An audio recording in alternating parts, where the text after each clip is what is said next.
Chapter 5:14. Car accident? How many months did he wake up?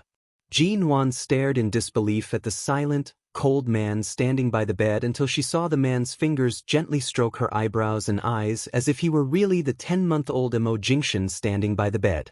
She could no longer hear what Ji Menggran said. Jean-Wan looked at Emo Jingshan's face, which gradually became blurry. She couldn't see anything clearly, but the car accident Ji Menggran said happened 10 years later in Los Angeles and he slept for several months. It happened so much earlier in this life. Emo Jingshan, who had promised to leave her world, suddenly returned to High City from America and rushed to the prison as soon as he came back. It was as though he wanted to stop her death. It was as though he already knew everything, but in the end, he could not stop her from taking her last breath. He kept his promise. He didn't come back for 10 years, but he didn't marry for 10 years. After waking up from the car accident, he suddenly rushed back to High City. Could it be that the car accident gave him the memory of what she experienced 10 years ago after she was reborn? So when Emo Jingshan woke up from the same experience, he also remembered everything? It was just that it happened many years earlier. So he really knew everything. Her experience, her death, the long 10 years that they didn't meet because of her stubbornness and his promise. He knew everything. There was only white light in front of her. She couldn't see Emo Jingshan, couldn't see her cold body on the bed, and could only walk forward aimlessly. It was as though Emo Jingshan's voice was speaking by her ear. He lay down by her side, holding her ice-cold hand with his. Gently, she could not tell what he was saying by her ear. She wanted to come closer but couldn't. She wanted to speak, but she felt an invisible whirlpool sucking her away.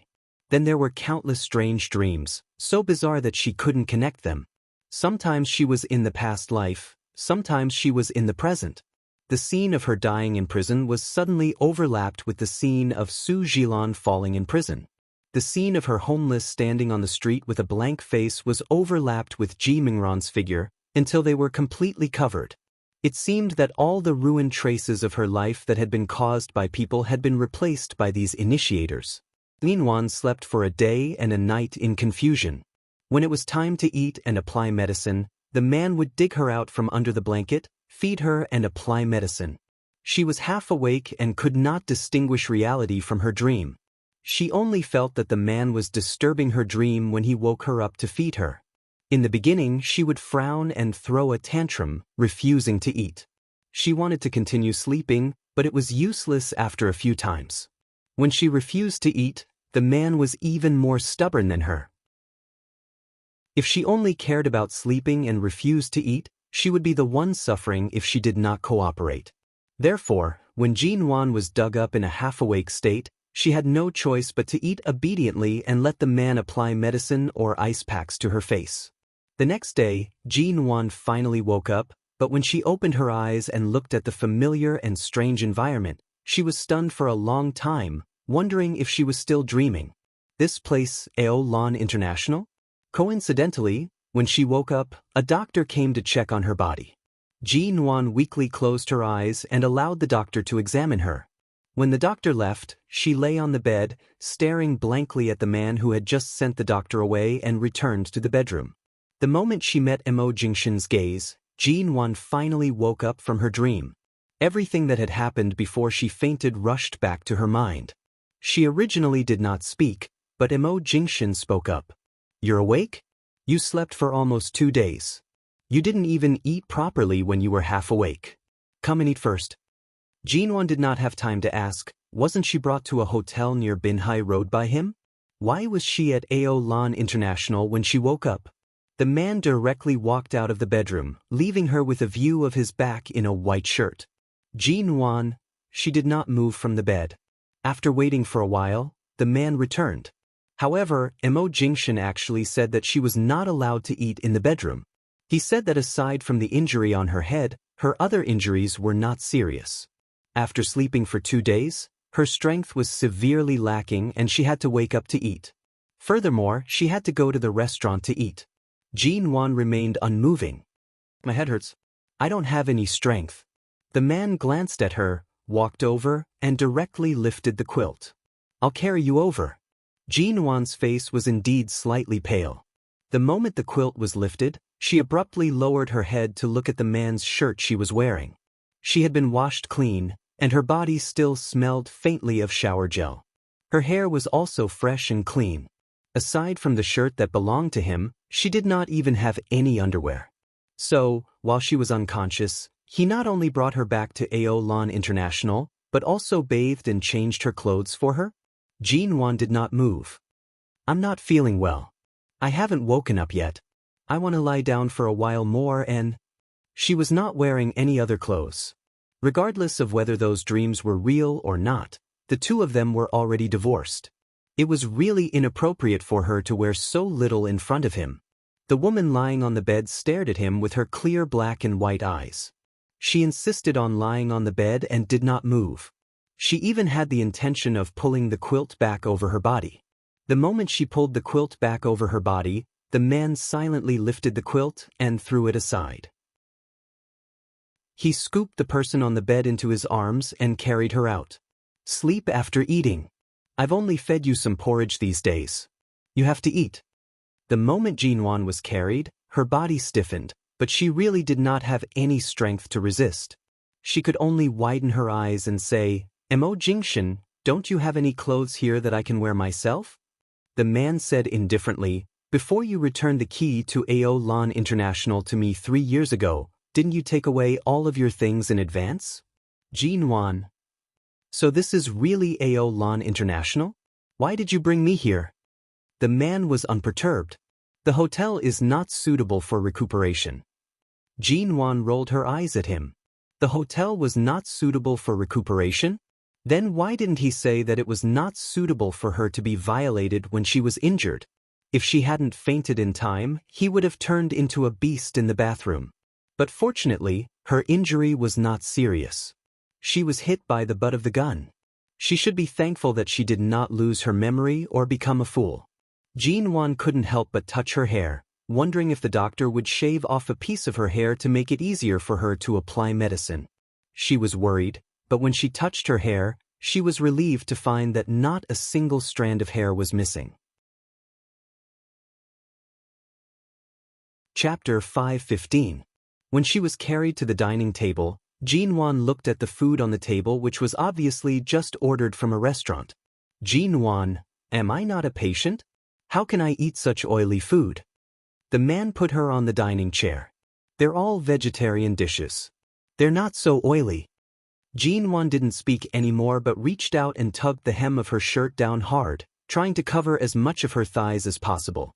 When the man caught a glimpse of her movement, she still kept a straight face, but after all, she still had a lot of questions in her heart. She picked up the chopsticks and asked, "By the way, did Su Jilan's death really have something to do with you? Eat." Jinwan, she glanced at him again. She was indeed hungry. No matter what, she had to eat. She was not in a hurry to talk about anything. She lifted her chopsticks and began to eat, but she only ate the little of the dishes. Although these dishes looked good and tasted delicious, perhaps because she had just woken up, she could not eat much. As she ate, she lost interest in these dishes. In addition to these vegetarian dishes, there was also a very light steamed fish. After tasting the fish, she felt that although it tasted good, it was not good enough. She couldn't help saying, "Nowadays, the chefs of the hotels near Aolan International are not very good." For some reason, she felt that the food sitting here shouldn't taste so bad, but she couldn't figure out why she felt this way. Mo Jingshan scooped soup for her. Hearing her words, he looked up at her and said indifferently, "I was busy taking care of you when you were in a coma. Do you expect me to make time to cook for you?" Jinwan bit the chopsticks and fell silent. But every time she lived in Aolan International, Mo Jingshan would cook for her even if he came back late from working overtime. Every time she came here, she could almost always eat the delicious food he made. In the U Garden, she had Auntie Chen to cook for her. In other places, she might order takeout or cook for herself, but in Aolan International, she often ate his cooking. It turned out that the strange feeling she had just now was just because of this place. The man put the soup in front of her and didn't talk to her anymore. Jinwan looked at the cold and indifferent man opposite her. She recalled those strange and dazzling dreams and slowly pursed her lips. Let's not talk about those dreams for the time being. What he said about returning to the starting point and about life's trajectory could also be put aside for the time being. But for the past 2 days, he hadn't gone to the company and had been taking care of her? She heard that after he took over Shine Group, he almost never took a day off. This man now looked more unreasonable than before, but he was especially patient with her. She lowered her head to eat. Perhaps to show that she was not really unable to eat because of the gap, she simply ate a big bowl in one go. Although she felt much better, she was still badly bullied by the 2 kidnappers and slept for 2 days. It was impossible for her body to recover in a short time. She sat at the dining table without moving, but in her heart, she had already decided to go back to bed and have a good sleep, waiting for her physical and mental state to recover. But it did not seem appropriate for her to continue living in Orange International. After all, they had been divorced for so long. Jin-won didn't think she was a vengeful person before, but when it came to Emo Jingshin, she found that although she was not obsessed with the past, nor would she tear her heart out and make a scene, she was still very vengeful. My cell phone and everything in my bag should have fallen into the sea with your car. Now I can't contact anyone. You should have a cell phone here. Can you lend it to me to make a call? She asked. The man stared at her for 10 seconds. When Jin-won was about to explain why she wanted to borrow his cell phone, he said lightly, "Stay here until your wound is completely healed. I'll send someone to inform your company." Jin-won, she hadn't even said the reason. Emo Jingshin walked up to her and lowered his eyes to look at her still pale face. "Go back to the bedroom to rest. There are no clothes for you here.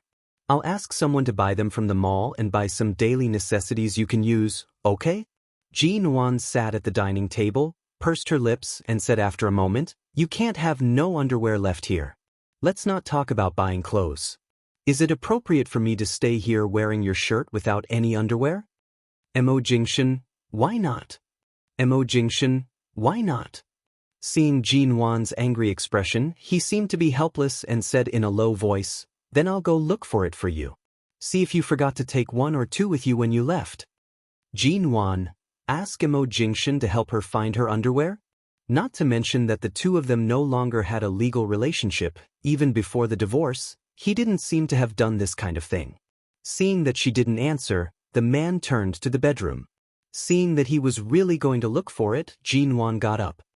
"I'll find it myself."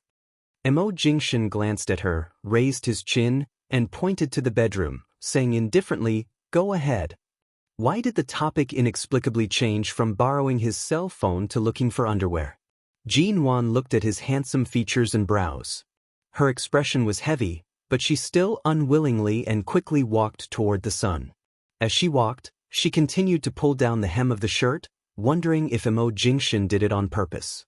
He clearly had a shirt with a longer hem than this one. She had worn it in the past. He was tall and had long legs. When she wasn't wearing high heels, he was more than a head taller than she was, so his shirts usually covered more than half of her thighs. However, this shirt was clearly not the longest. It barely covered the top of her thighs. She couldn't pull it down even an inch. She pulled the shirt and walked into the bedroom with a dark face. She opened the wardrobe, pulled open the drawer, and rummaged through it.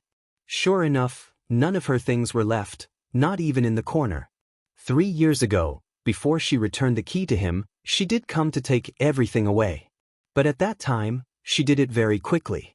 She couldn't have left nothing behind. But now, it seemed that she was really serious at that time. Indeed, she didn't leave anything behind.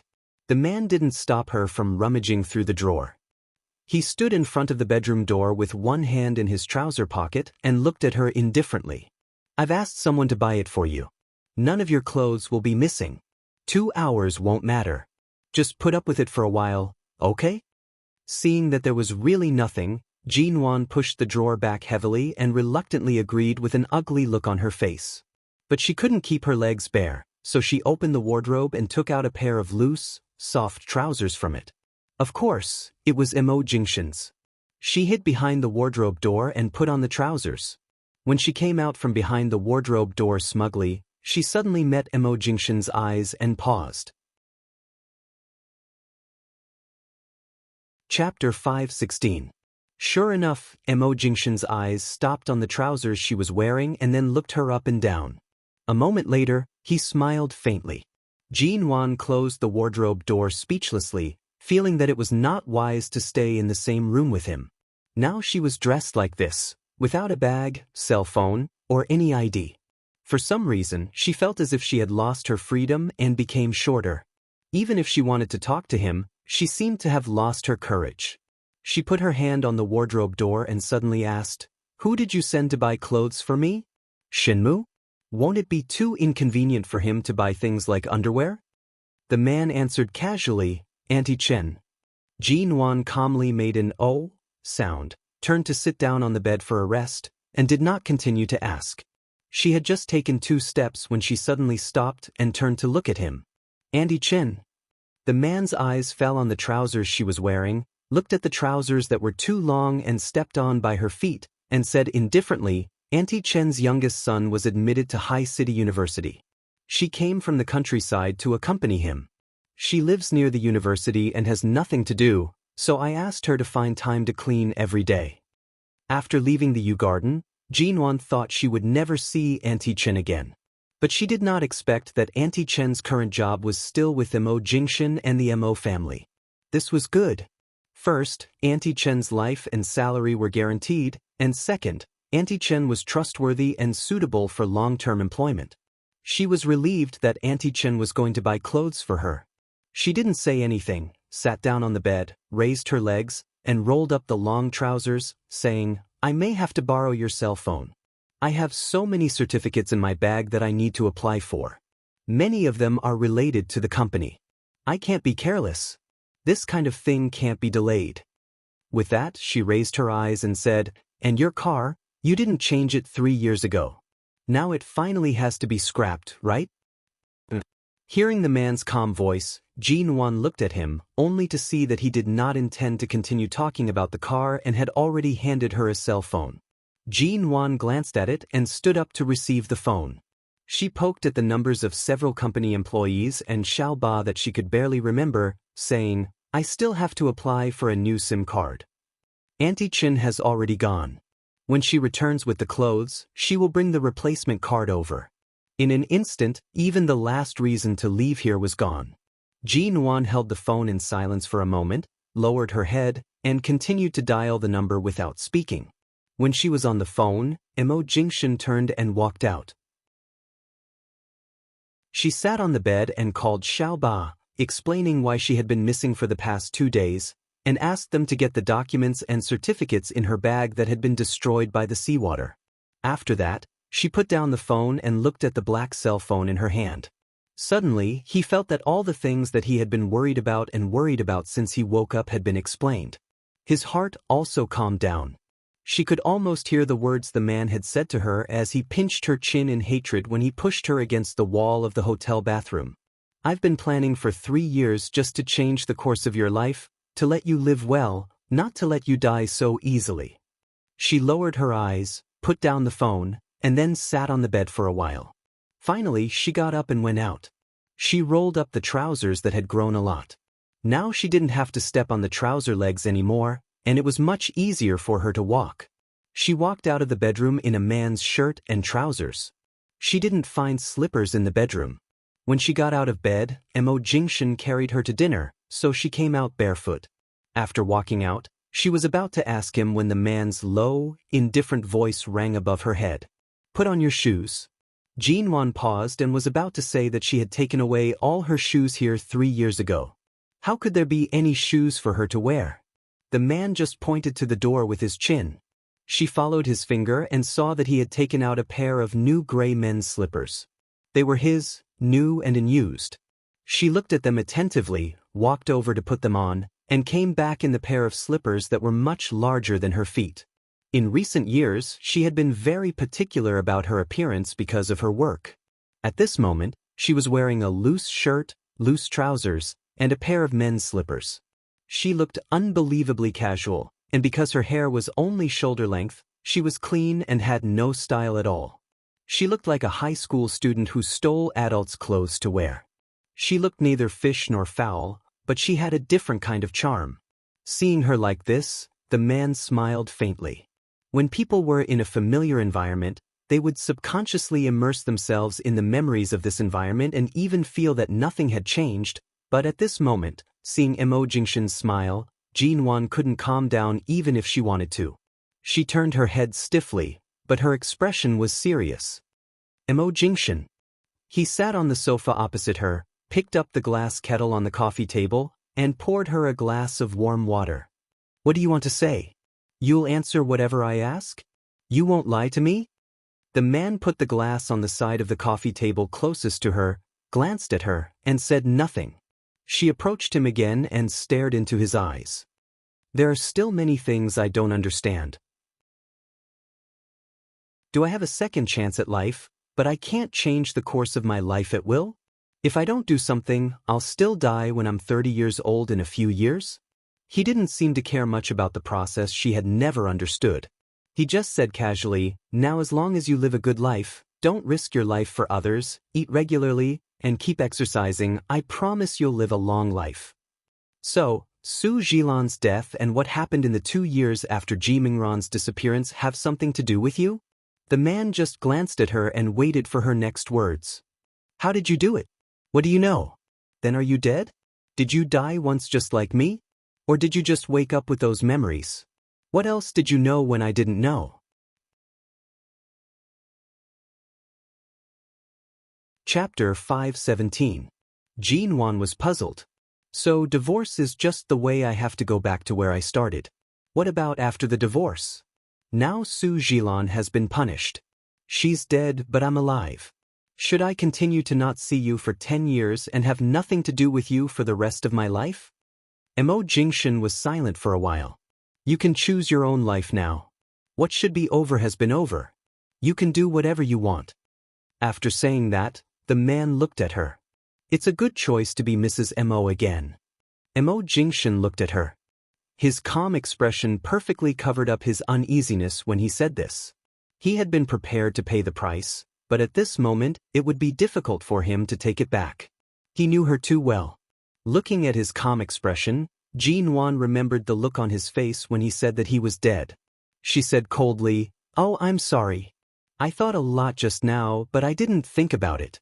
Since I can choose my own life now, I can let go of everything else, including you, Mo Jingshan, can't I?" It was the expected answer. Mo Jingshan didn't show any disappointment, but his eyes were deep, and the emotions in his eyes fluctuated for a while. How are you going to let me go? No matter what the reason was, it was so cruel for him to break up with her that Jinwan didn't want to forgive him. Jinwan was still cold. Fall in love again, marry another man, say goodbye to the past, move to a new starting point, and then move to a new peak. What do you think? The man looked at her for a moment, narrowed his eyes slightly, and chuckled. Marry another man? Jinwan straightened her back. I've lived 2 lives and been entangled with the same man for 10 years. There's no need for me to be entangled with him anymore. Anyway, I've already left him. A good horse doesn't go back to the grass. I can only thank you for giving me a new life. When I get married again, you can stand with my father. My new husband and I will respect you as our second parent and bow deeply to you. That's how I repay you, isn't it? Mo Jingshan watched her. Right now, your words are filled with daggers. Can your heart feel better? There was no change in his expression, but he could feel the chill in his eyes when he heard her say that she was going to bow to him as if he was her second parent and that she was going to walk to him with her new husband. Jinwan kept a straight face and turned to the bedroom. My head still hurts. I'm going back to the bedroom to sleep for a while. When Auntie Chen brings me my clothes and my SIM card, please wake me up, Xiao Mo. If you can ask Auntie Chen to buy me a new cell phone, I'd be very grateful. After all, you know, people can't do anything without a cell phone. I'm the head of MN Group, and I can't just be a boss who doesn't do anything. After that, he entered the bedroom and closed the door. Mo Jingshan didn't say anything until Jinwan lay back on the bed. She lowered her head to look at the shirt and the man's trousers, and then at the sunshine outside the window. She frowned gloomily, got up, and drew the curtains. The bedroom was plunged into darkness, and then she lay down again. Jean-Wan had thought that she couldn't fall asleep because all kinds of things were entangled in her mind. Maybe this was right. After all, life couldn't be restarted in vain. There were always some trajectories and experiences that couldn't be easily reversed. Then what on earth did he do in the past few years to transfer all the fatal flaws in her to Su Jilan and the others? After she died, in those days that she didn't know, he must have done or known something. She had slept for a day and a night, and in total, she had slept for 2 days. After she woke up, she had been here, eating and dressing. She didn't consume any energy at all, so she couldn't fall asleep. But soon after she closed her eyes and let her imagination run wild, she fell asleep in the faint familiar smell of the bed. When she woke up again, it was dark. It was not noon when she fell asleep. Jean-Wan got up from the bed, feeling much recovered. When she walked out of the bedroom, she saw 2 bags of clothes on the sofa and a small paper bag, in which was the replaced SIM card. Where is Auntie Chen? Jean-Wan thought she could see Auntie Chen. When Auntie Chen came back at noon, she saw you sleeping soundly, so she didn't disturb you and left. She'll come back tomorrow morning. If you want to see her, see you tomorrow morning. The man came out of the study at this time, his tone indifferent and calm. Jean-Wan glanced at him. Forget it. Anyway, she's in High City. If I have a chance, I'll invite her and her little son to dinner near High City University. I'll see her sooner or later. I'll change my clothes and leave. With that, she picked up the clothes on the sofa and the replaced SIM card. When she was about to turn back to the bedroom, she thought for a moment and looked back on the sofa. Don't you have a cell phone? COMO has thrown a car worth tens of millions into the sea. You can't be so stingy as to not ask someone to buy a cell phone for me, can you? He said indifferently, I'll go buy one with you after I've recovered. Jean-Wan looked at the man's displeasing composure.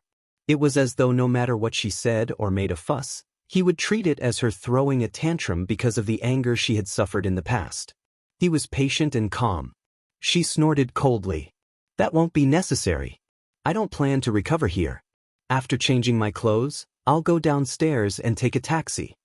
The man's voice was slightly cold. Without a cell phone, you can't contact anyone. Without ID or money, you're going downstairs to take a taxi at such a late hour. Are you waiting for someone to rob you? Jean-Wan, he lowered his eyes to look at her and said lightly, if you don't feel comfortable living in Aolon International, I'll send you back.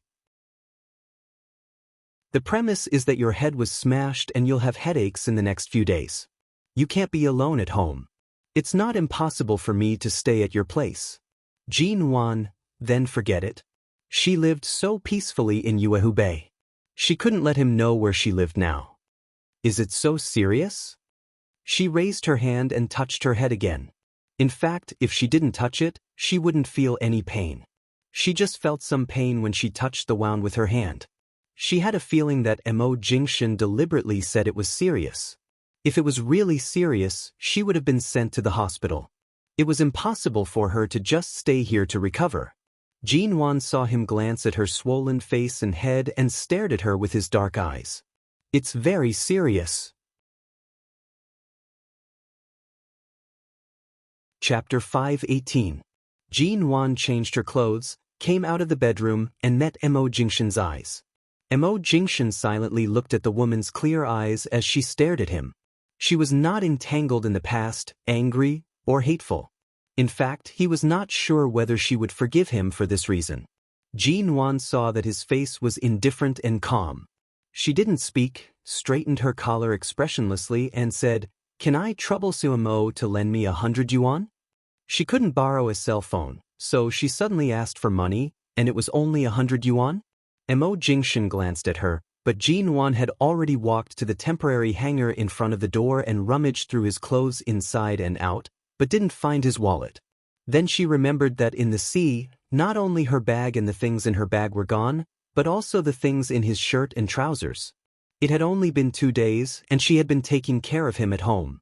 She probably hadn't applied for a new ID card, and she probably didn't have time to buy a new wallet. But since he often went back to Aolon International, he had the habit of carrying some paper money with him, so there should be at least 100 yuan here.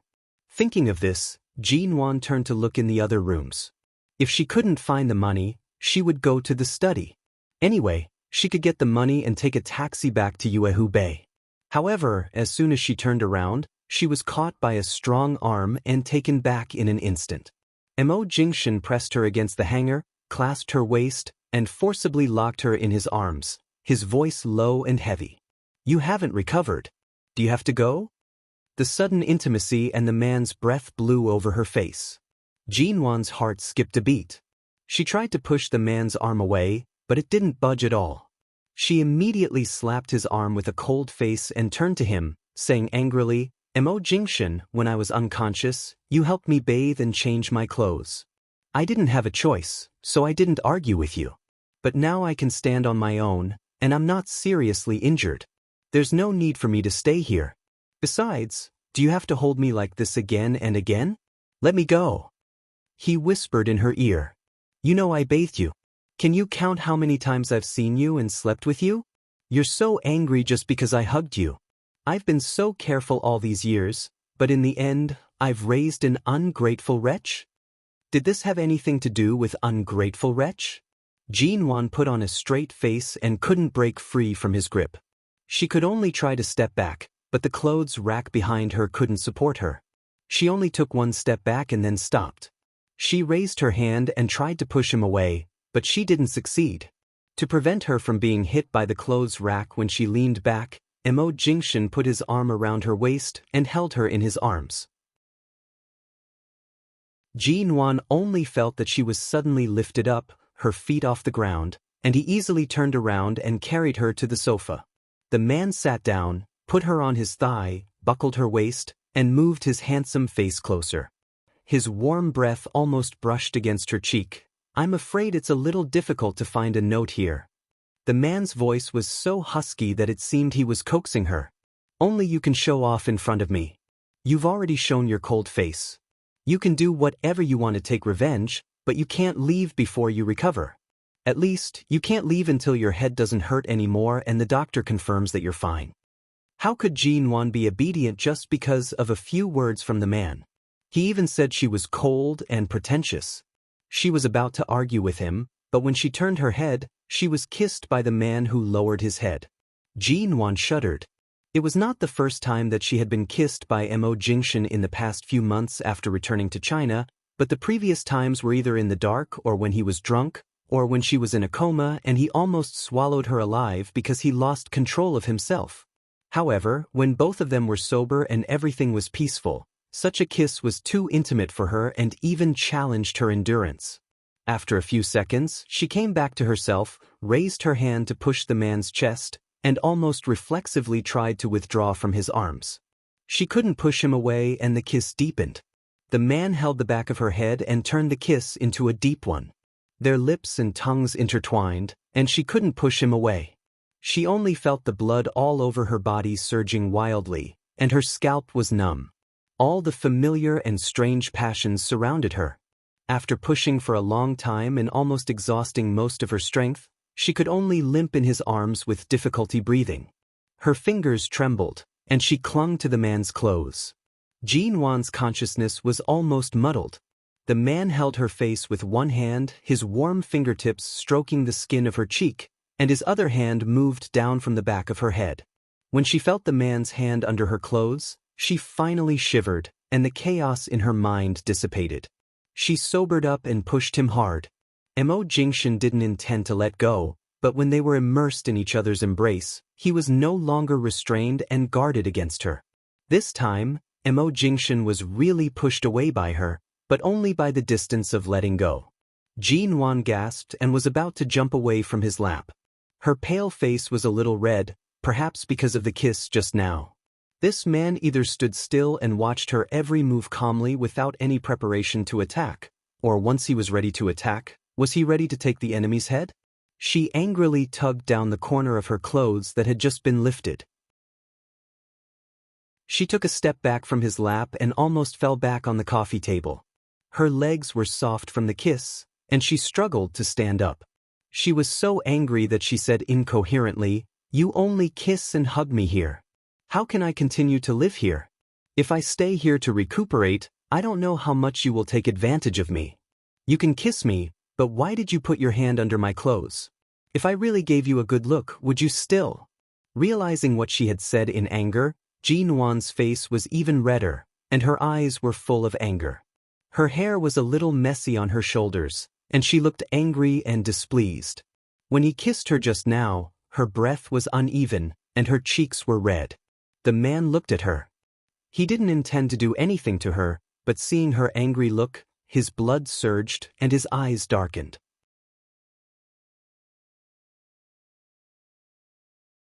Chapter 5:19. Jean Wan was about to say something angrily when she saw that the man's eyes seemed to be burning with a fire that was even stronger than hers. Like a prairie fire, it almost swallowed her reflection in his eyes. She immediately swallowed back the words that were about to come out of her mouth. Emo Jingshen's eyes, they were deep and dark. When he stared at her, it was as though she was naked. The fire in his eyes was so intense that it could almost burn her to ashes in an instant. Jean Wan's heart instinctively trembled. This man was no longer the man she had flirted with and pounced on when she had just been reborn. He completely knew everything about her. He was the Mo Jingshen she was familiar with and extremely intimate with, but also the Mo Jingshen who had promised her that he would never appear again. He was calmer and sharper than the Mo Jingshen she was familiar with. He was familiar but also a little frightening. Jean Wan's heart beat violently under his gaze. For some reason, she felt as though everything about her could be easily peeled away by him. This sense of danger made her heart palpitate and panic. By the sofa, in front of him, she subconsciously wanted to run away.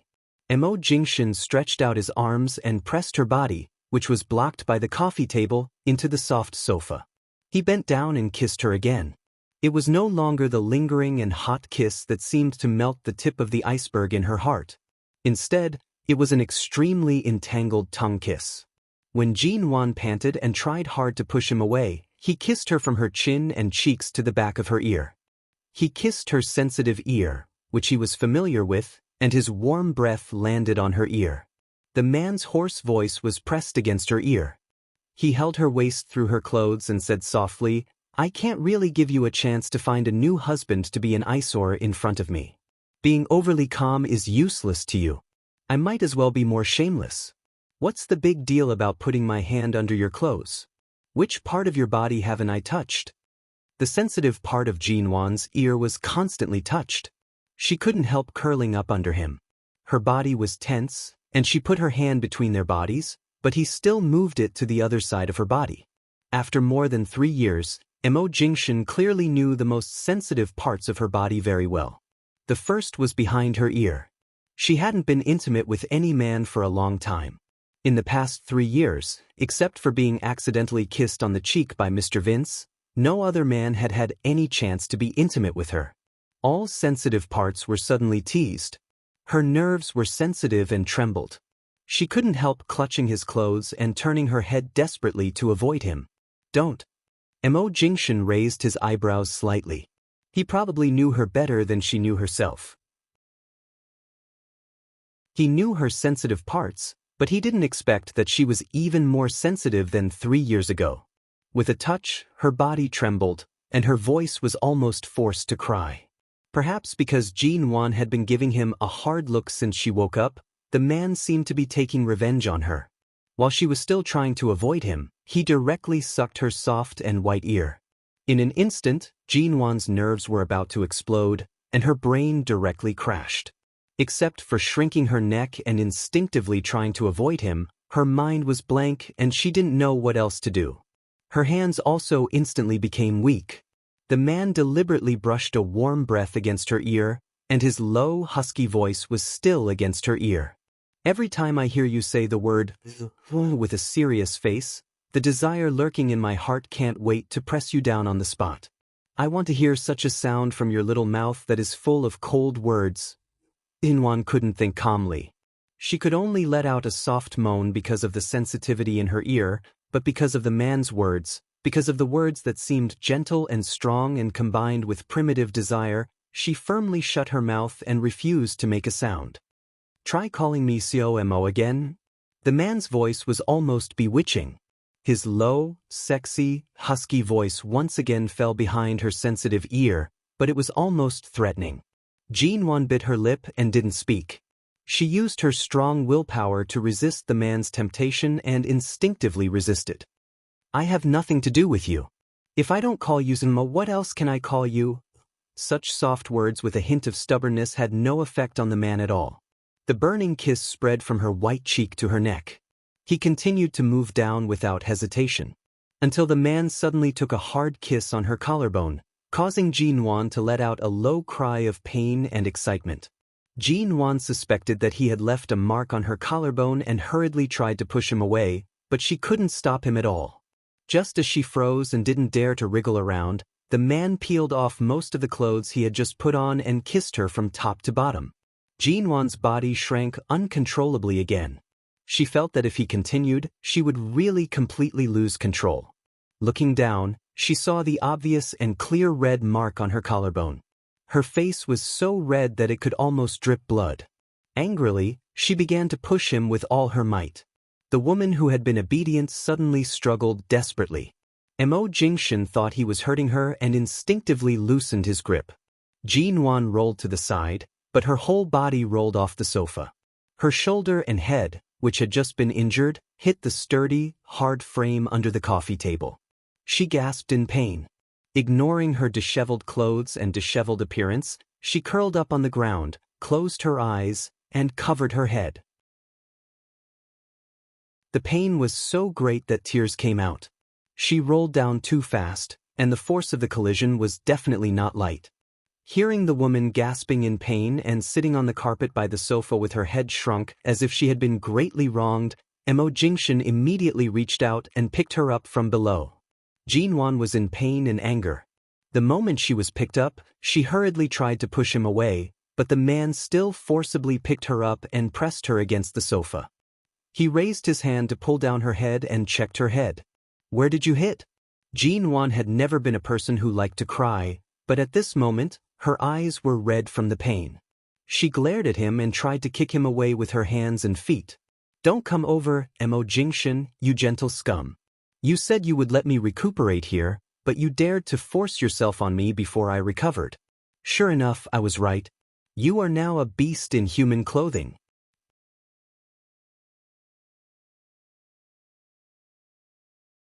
Chapter 520. Jinwon raised her hand to cover her head. And my head. If she didn't show weakness now, this man might really do something to her. It was clear that the arrow was already knocked on the bowstring. The man's gaze was very heavy. Before his desire could dissipate, he was shocked by her pained expression and suppressed everything. When he saw her lowering her head to rub her head, his heart immediately softened. I'm sorry. I've been living like an ascetic for the past few years. It's inevitable that I can't control myself. He raised his hand to rub her head. Is it serious? It's my fault. You stay here and recuperate. I'll try my best to control myself. Ascetic? She felt that this was Mo Jingshan's self-inflicted injury to gain the confidence of the beast in human clothing. She didn't speak but lowered her head and let him rub it for her. Seeing that the wound on her head hadn't healed, he didn't plan to do anything to her. He helped her put on her messy clothes. The woman refused to let him touch her, but he didn't stop. His gaze fell on the kiss mark on her collarbone and paused for a moment. Then he looked away with a dark gaze and lifted her collar to cover that mark. All right, you sleep in the bedroom. I'll sleep in the study. I won't touch you, the man said softly after helping her put on her clothes. Her clothes were almost stripped off by him, and her pants were almost taken off. Now he said he wouldn't touch her? Jinwon raised her head, glanced at him, and raised her hand to push her messy hair back. She said with a stern voice, I want to go home. The man looked at her. After a few seconds, he said, No. She raised her eyelids and stared at him. It's easier to be raped if I stay here, right? Even if I take a taxi back in the middle of the night, it's not as dangerous as staying here. My wife is in my arms. I can't control myself. I'm sorry. Who's your wife? The man lowered his eyes to look at her. The fire that had not dissipated earlier was still in his eyes. If she hadn't suddenly rolled down and fallen on the coffee table, If she hadn't hurt herself, he would have pulled her back to the sofa and continued. He would never let her off. A man who had been abstinent for more than 3 years was undoubtedly terrifying. Jean Wan's fragile little body could not withstand it. The most dangerous person was by her side. How could she live here peacefully while recuperating? What was the difference between having a tiger that had been starving for 3 years and the tiger seriously saying, "Don't worry, I don't eat meat"? Although her head was injured, she wasn't so stupid that she couldn't figure out the situation. Seeing that she remained silent with a cold expression and crossed her hands in front of her chest, Mo Jingshan returned to sit by her side. He brushed aside the slightly messy hair on her forehead, his voice heavy. "Does it still hurt?" Her voice was patient and gentle. Jean Wan raised her hand and rubbed her shoulder. She then touched the spot on her head where she had been hit. She said in a muffled voice, "It's much better. It's just a small bump. It was a little heavy when I rolled off the sofa. I'll be fine after a while." The man leaned over and lifted her arm. "Let me see." Jean Wan instinctively moved aside. "What are you looking at?" Her clothes had just been put on, and he unbuttoned them to look at her shoulder. Jean Wan pressed her hands against the clothes on her body and also the fabric on her shoulders. She glanced out the window. It was the end of August, and autumn was approaching. It was the rainy season, and it was drizzling outside. It was indeed very late. She did not allow him to approach and moved to the side to avoid him. She said seriously and sternly, "Mo Jingshan, on account of the fact that you've cared for me for the past 3 years, although I won't go so far as to cut off contact with you and show my gratitude, I'm afraid it's impossible for me to return to being Mrs. Mo. If you stop touching me, I can treat you as my new parent and treat you nicely. But if you ignore my wishes and force yourself on me, don't blame me for turning my back on you. I'll even accept being an ungrateful wretch. Anyway, our relationship has been so bad these years that it can't get any worse. It doesn't matter if the farmer and the snake don't return the favor, don't you think?" The man casually replied. "You know the farmer and the snake. Not bad." Jean Wan, she glared at him for a while and jumped up from the sofa. Seeing that he didn't intend to continue, she stood by the sofa and kept a certain distance from him. She raised her hand and touched her collarbone through her clothes. Thinking of the hickey, she really couldn't put on a good face. Jean Wan turned to walk to the bedroom and looked out of the window at the rainy night, saying, "Don't forget what you said just now. I'll sleep in the bedroom and you'll sleep in the study." The man didn't respond.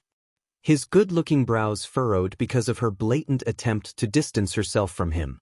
Jean Wan didn't look at him. When she reached the bedroom door, she paused and looked down at the gray men's shoes at her feet. She rolled her eyes, licked her right cheek with the tip of her tongue, and suddenly turned her head to say, "I'm hungry." Mo Jingshan sat on the sofa and didn't move. "There are ingredients in the kitchen. If you're hungry, you can make it yourself." Jean Wan instantly turned around. "Aren't I a patient? Why should I make it myself? Didn't you let me recuperate here so that you can take care of me yourself?" Mo Jingshan was indifferent.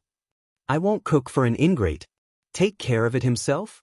How could he take care of it himself when she kept such a distance from him? Jean Wan, she stared at the man's back for a long time, turned back to the bedroom, and slammed the door with a bang. After returning to the room, Jean Wan turned on the light and looked at her reflection in the window. Although her clothes were put on, they were still a bit messy. Fortunately, Auntie Chen had bought more than one set of clothes for her. There was another set of clothes in the bag on the bed. When she left, she could wear this new set of clothes. Otherwise, she wouldn't be able to see anyone with the messy marks on her body. When she got up in the morning, it was Mo Jingshan who carried her to eat. At noon, she fell asleep and slept until the afternoon. Now she was hungry. After closing the door, there was a faint sound in her stomach. Jean Wan pursed her lips and raised her hand to cover her stomach. After thinking for a while, she went straight to the bathroom in the bedroom. After entering, she unbuttoned her clothes in front of the wide floor-to-ceiling mirror. Sure enough, she saw the kiss mark on her collarbone, which was ambiguous and obvious.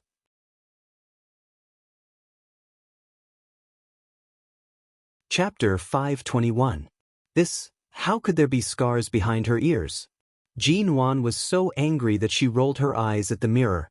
It seemed that in this hot weather, she couldn't wear clothes with low necklines and suspenders, and she couldn't even tie up her hair.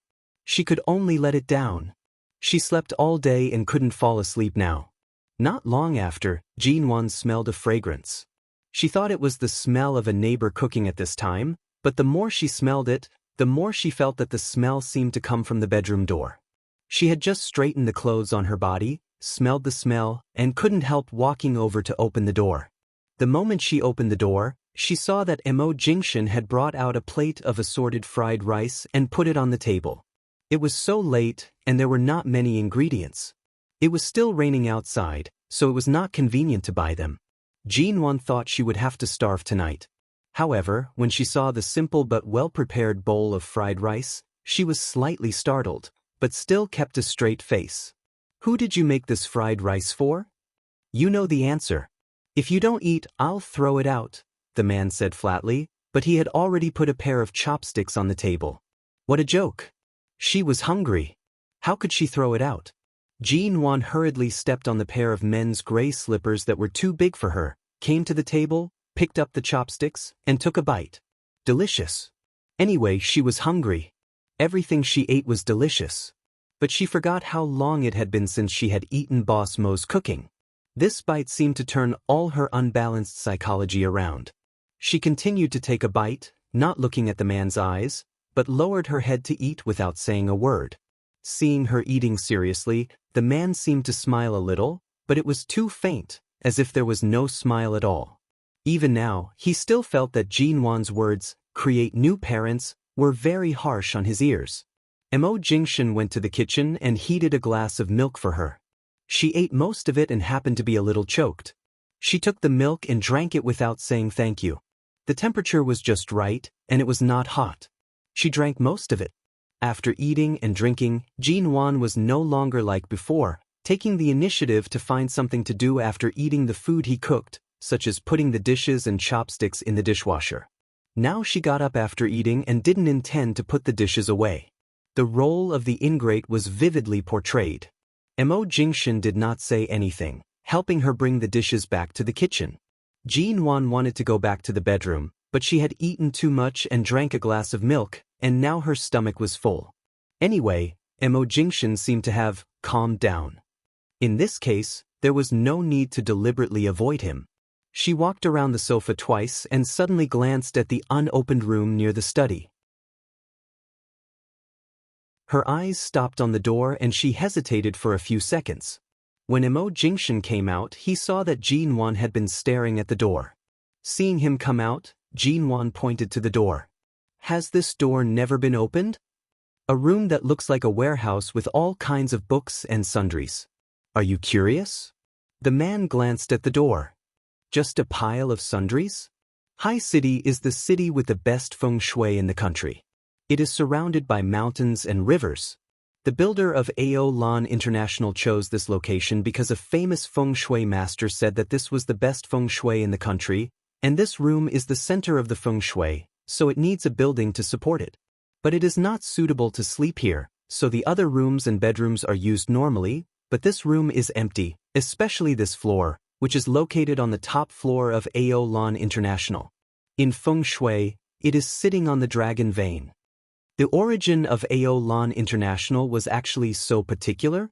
Before she spoke, Mo Jingshan's voice said indifferently, "Ao Lan International was bought by grandfather a long time ago.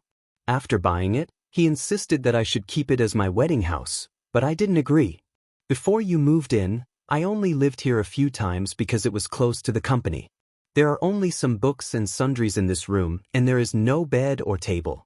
I rarely use it." Jean Wan, "From the luxurious decorations in the Yew Garden, I can tell it's all Grandfather Mo's work. It seems that he used to be very fond of helping you study your wedding room. He rushed to buy the top floor of Ao Lan International for a good omen." Indeed, only Grandfather Mo would do such a thing. The man's expression did not change. He just turned around. "Are you full?" Jean Wan nodded and was about to return to the bedroom. She thought for a moment. After all, he had cooked for her, so she hesitated and asked, The food just now was delicious. I think I should be grateful to you. Apart from being Mrs. Mo again, is there anything else I can do for you? How can I compensate you? The man smiled. If you pay with your body, I can consider accepting it. Jean Wan. She turned away, but she really couldn't sleep. She went back to the bedroom, but she didn't want to take off her clothes and take a shower. She felt that even if she closed the bedroom door and the bathroom door, it was still not safe to take a shower here. When there was no sound outside, it was already past 10 o'clock at night. Even though the room was air-conditioned, she would still feel uncomfortable if she didn't shower on a summer night. She sat on the bed and pricked up her ears to listen for a while. After confirming that Mo Jingshan was either busy in the study or asleep and had not come out for a long time, she turned to enter the bathroom. Other than the wound on her head, which needed to be covered with a waterproof shower cap, everything else was unaffected. She had deliberately scratched the back of her hand in the car, and it was only a minor scratch. Although it hurt, it was not a big problem for her to take a shower. Finally, she took a shower, dried her hair, and put on her clothes. Jean Wan casually turned up the temperature of the air conditioning in the room, lifted the quilt, and was about to lie down. Suddenly, the bedroom door opened. She paused and turned to see Mo Jingshan opening the door and coming in. She immediately grabbed the quilt, her face guarded. Aren't you sleeping in the study? Why did you suddenly come to the bedroom so late? The man looked at her, his tone indifferent, and he entered the door as if it were a matter of course. The air conditioning in the study is broken. The author's words. At present, there were two sides in the comment section. Side, female lead fight. Get up. Fight to death. Torture to death. No matter what, she had suffered for so long, the pain of the miscarriage, the violent divorce, and the unprepared abuse, no matter the reason, she can't be so easily forgiven. She won't be happy if she doesn't do it. Side, the male lead has been silently sacrificing. Except for being too calm and ruthless to achieve his goal, he has never done anything wrong to the female lead. He has always been considerate of the female lead. In both lives he only wants her. Even after the female lead knows the truth, she still gives him a cold shoulder. How unreasonable. Author, you guys continue to quarrel. I'm very stubborn and won't be affected by either side. I cling to the outline and charge forward, trying to survive in the cracks.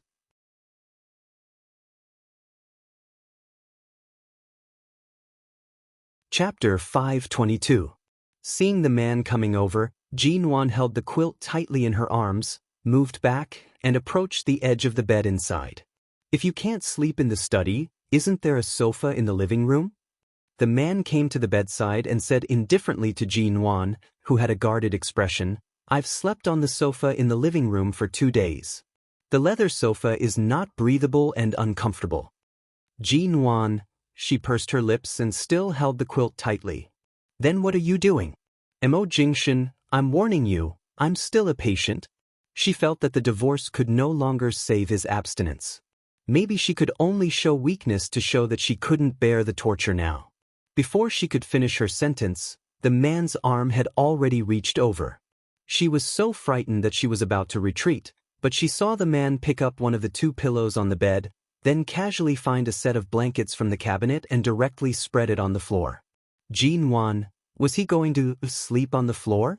Without saying a word, the man spread the quilt on the floor, threw the pillow on it, and glanced at Jean Wan, who was sitting upright on the bed with the quilt in her arms and staring at him. What are you looking at? Do you have a problem with me sleeping here? Did he want the global CEO of Shine Group to sleep on the floor? Jean Wan thought about it, put down the quilt, and said in a very insincere tone, How can I do that, Sumo? Why don't I sleep on the floor? After all, he had given her a new lease on life, hadn't he? No matter how vengeful she was, she had to look good on the surface, Jean Wan thought to herself. The man glanced at her darkly because she called him Mo, and Jean Wan subconsciously grabbed the quilt again. Mo Jingshan's voice was cooler than the air conditioner in the bedroom. It's more realistic for you to invite me to sleep with you. Aren't you a patient? Why are you so talkative? Why don't you sleep? Are you very energetic? Jean Wan, she got under the quilt, turned over, and slept with her back to the man under the bed. But even if he slept on the floor, they were in the same room. Jin-won turned over again and looked at the man who was still handsome even though he was lying on the floor. She wanted to say that even if he slept on the floor, he could sleep on the floor of the living room. But when the words came to her mouth, she saw that Emo Jingshin was lying flat on the floor, covered by the air conditioner, and his eyes were closed. She knew that he hadn't fallen asleep yet. After all, he had just laid down. However, when she saw his upright sleeping posture, the words that were on the tip of her tongue turned into soft exhalations in the end. Jin-won was about to turn over again when the man's indifferent voice came from under the bed. "You've been watching me. Are you secretly observing how I've changed in the past few years?" Ji couldn't help but roll her eyes but did not speak. Emo Jingshin casually lifted a corner of the blanket and patted the spot next to him. "Do you want to come over?" Jin-won still looked at him silently. The man's indifferent and calm eyes, in this dark and quiet bedroom, were like ink-colored starlight, affecting her ability to control her emotions. During the day, he could do whatever he wanted, but in the middle of the night, he would instinctively think about a lot of things, especially when he couldn't fall asleep. She lifted the quilt and turned over on the bed.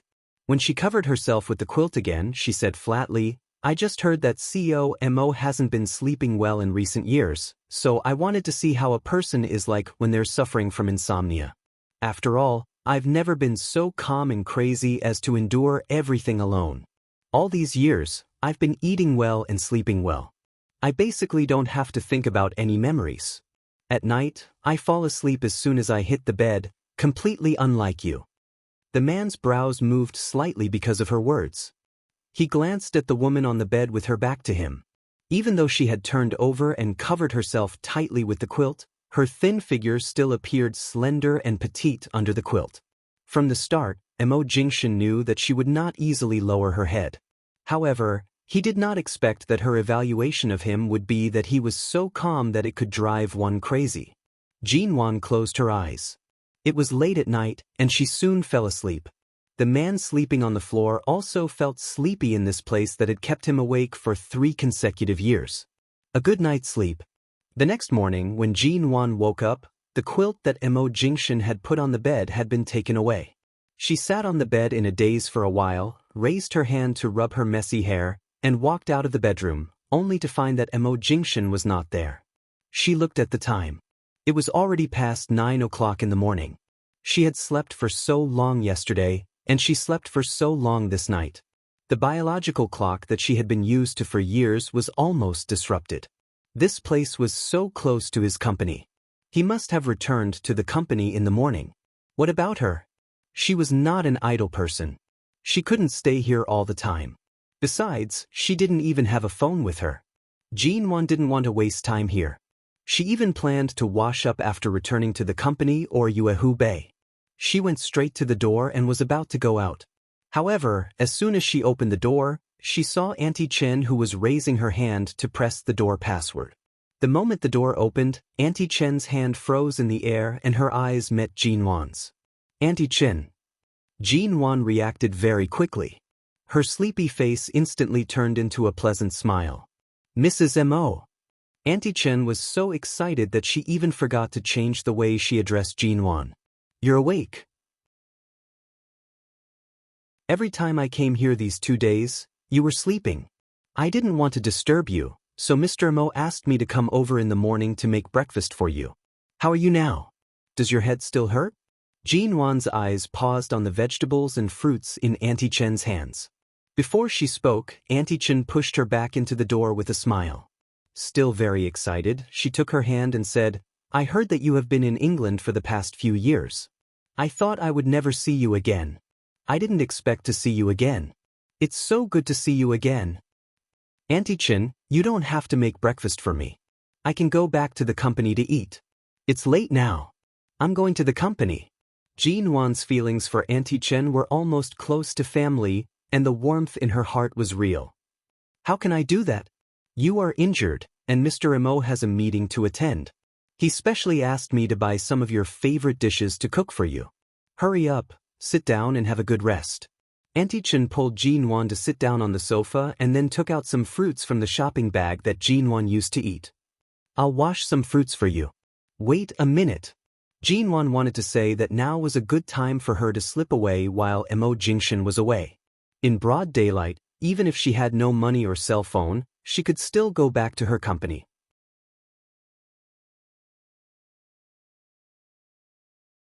Chapter 523. Mrs. Mo, do you still like Chinese food as much as before? How about I make some lean meat porridge? Auntie Chen brought out the washed and cut fruit. When she saw Jinwan looking at her, she paused and said shyly, I'm used to calling you that, so it's not easy for me to call you Miss G. Jinwan smiled, picked up a piece of fruit, put it in her mouth, and took 2 bites. I'll just eat some fruit. You really don't need to make breakfast for me. By the way, Auntie Chen, can you lend me your cell phone? Cell phone. Hearing this, Auntie Chen instinctively took out her cell phone, but when she was about to hand it to Jinwan, she hesitated and suddenly took it back. Seeing the cell phone suddenly being taken away from her fingertips, Jinwan blinked and looked at Auntie Chen innocently. Although I got my card back, my cell phone fell into the sea and is gone now. I can't contact anyone. I want to call the company. Well, my cell phone accidentally fell into the water a few days ago, and it's not working well these days. The signal is not good. Mrs. Mo, if you want to make a call, you'd better wait for Mr. Mo to come back and use his cell phone, Auntie Chen said and put the cell phone back in her pocket with a smile. Jinwan, what on earth did Mo Jingshan say to Auntie Chen? She didn't even lend her his cell phone. She could only blame herself for borrowing his cell phone from him yesterday.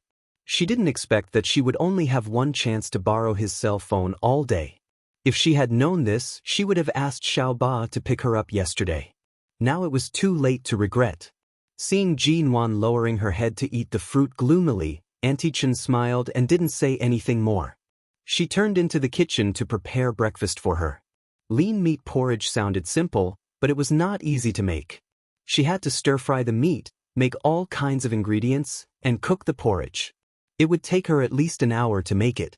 While Auntie Chen was busy in the kitchen, Jinwan once again reached out to her with an innocent and pitiful look, looking for various reasons to borrow her cell phone. Finally, Jinwan said that she hadn't been back to the company for several days. Mo Jingshan went to the company for a routine morning meeting. He had business to attend to, and so did she. She had a lot of things to do in the company and couldn't be delayed. She begged her to lend her phone for a minute. She only needed to call the people in the company to tell them something. Seeing that Jinwan was really anxious, he took a look at the time and remembered that Mo Jingshan said he would be back before 10:30. Thinking that Mr. Mo would be back soon, he handed the phone to Jinwan.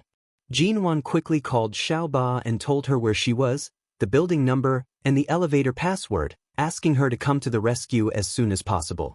Xiao Ba didn't understand why Jinwan went to Aolan International. She only remembered that Jinwan seemed to live in the U Garden and didn't know much about Aolan International. She thought something had happened, so she told her everything in such a hurry and asked her to take the money and cell phone to find her. After hanging up the phone, Xiao Ba went straight to Aolan International as requested.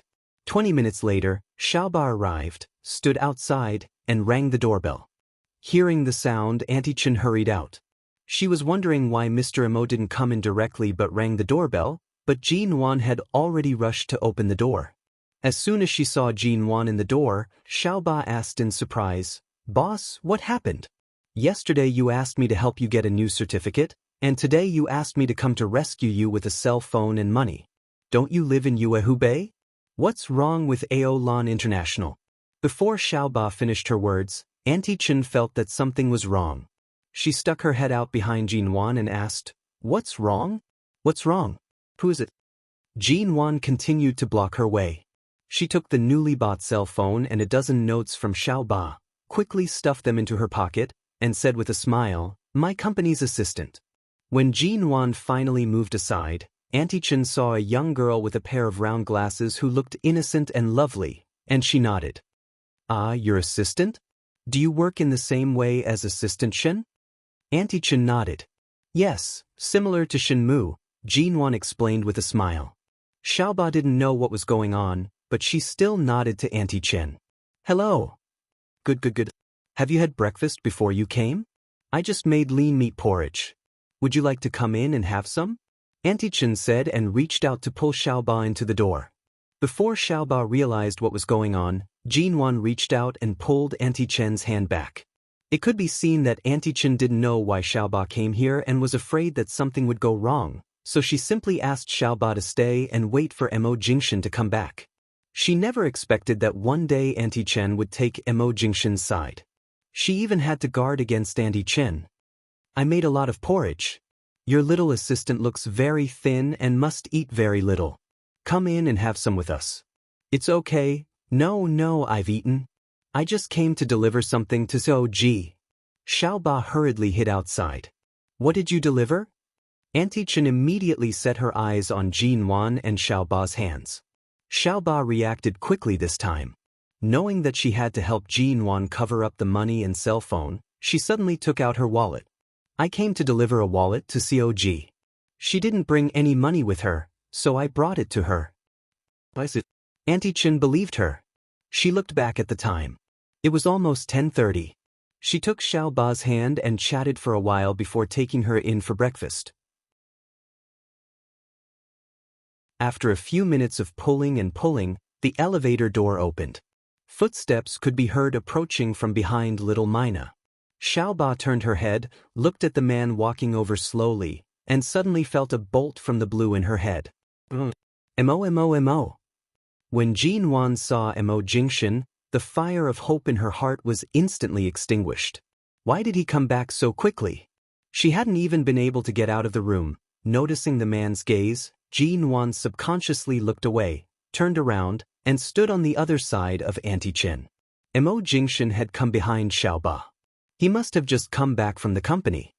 He was still wearing a black shirt and trousers, and his suit jacket was casually hung on the crook of his arm, looking noble and cold. In his other hand, he was carrying a pink bag, in which a delicate flat, long box could be vaguely seen. In the corner of the box, she could vaguely see an XXX high-end women's lingerie. Was this the lingerie that Boss Missouri personally bought for their boss Nguyen? Xiaoba's expression froze when she met Mo Jingshan's eyes. So this was CO Mo's place? Boss had been staying here for the past few days?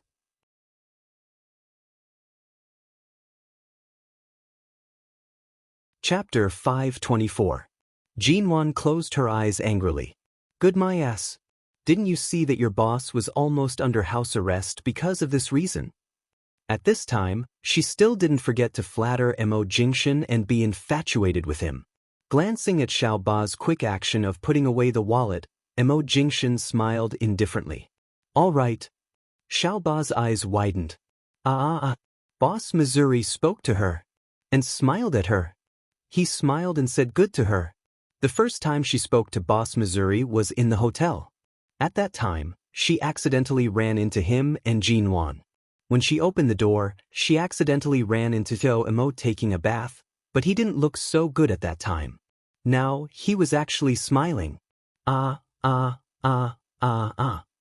Xiaoba's eyes almost falling into a state of madness, Jinwan, she realized that it was a big mistake to have an infatuated female assistant by her side. Auntie Chen looked at them. Seeing that Mr. Mo was back, she immediately smiled and turned to continue with her work as if relieved. Jinwan stood in front of the door, stared at Mo Jingshan's smiling face, and gradually became expressionless with anger. She couldn't even go home if she wanted to? Mo Jingshan glanced at her, turned to walk in, and said indifferently, "Don't you want to come in and have a seat?" Jinwan looked at his back and then at Xiaoba. Xiaoba forcibly suppressed the excitement on her face and hurriedly waved her hand sensibly. No, I didn't know COG lived in your place. If I had known this was your place, I would never have come. Jinwan, well, I still have something to do in the company. Boss, you should try to win over each other. Get married again as soon as possible. I still have the vice president to take care of the company. Sister Xia has finished her confinement and can come to the company to help at any time. You don't have to worry about anything. Focus on your love. With that, Xiaoba took a deep breath at Mo Jingshan's back with a look of admiration, turned around, and hurried to the elevator, not daring to stay any longer. The corner of Jin Wan's mouth twitched. What the hell was she dating? It was not until the elevator door closed that Jin Wan glared angrily at the man who had walked inside. Mo Jingshan was upright and dignified. Even though the underwear in his hand seemed to be the one he bought for her, he didn't look embarrassed or guilty at all. Jin Wan walked over and glanced at the bag he had placed on the sofa. Sure enough, she didn't see wrongly. It was really underwear. Yesterday, Auntie Chen bought 2 sets of clothes for her, but there was only 1 set of underwear. Under normal habits, she would definitely change today. She didn't expect that he would buy these things for her after coming back from the company meeting. Wan pursed her lips. Why did you come back so early? Are all meetings so short? He said casually, it's a routine morning meeting. It won't be long. Oh, the meeting didn't last long. How disappointing. He didn't even give her a chance to slip away. Jin Wan stared at him for a long while and then slowly took a step back. She tried not to touch the pocket containing her new cell phone and money so as not to attract his attention. She just turned sideways to ask, what happened to the 2 kidnappers that day? 1 dead and 1 injured. It's a gang crime. The other accomplices have been caught. The domestic police are quite efficient in handling this case. No wonder they were so arrogant and so many police officers were dispatched.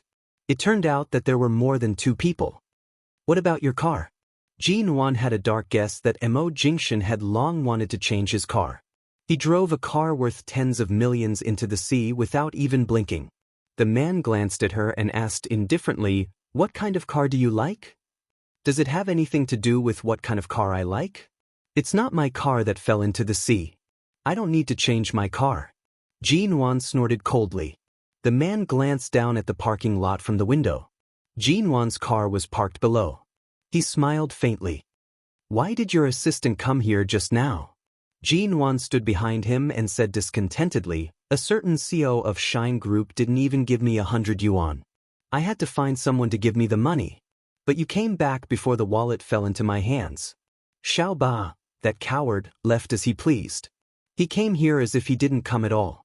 There was no difference. He glanced at her. Jin Wan avoided his gaze and turned back to the bedroom on the pretext of going to the bathroom. She took the money and cell phone out of her pocket. Worried that Mo Jingshan would come in and see them, she quietly took these things and the SIM card Auntie Chen had helped her into the bathroom. She sat on the toilet and quietly put the SIM card into the cell phone. After turning on the cell phone and making sure the cell phone was working, she smugly switched the cell phone to silent mode, went out, and hid the cell phone. She would take it out when she needed it. It was not until Auntie Chen said that the porridge was ready and asked her to come out to eat that Jin Wan went out.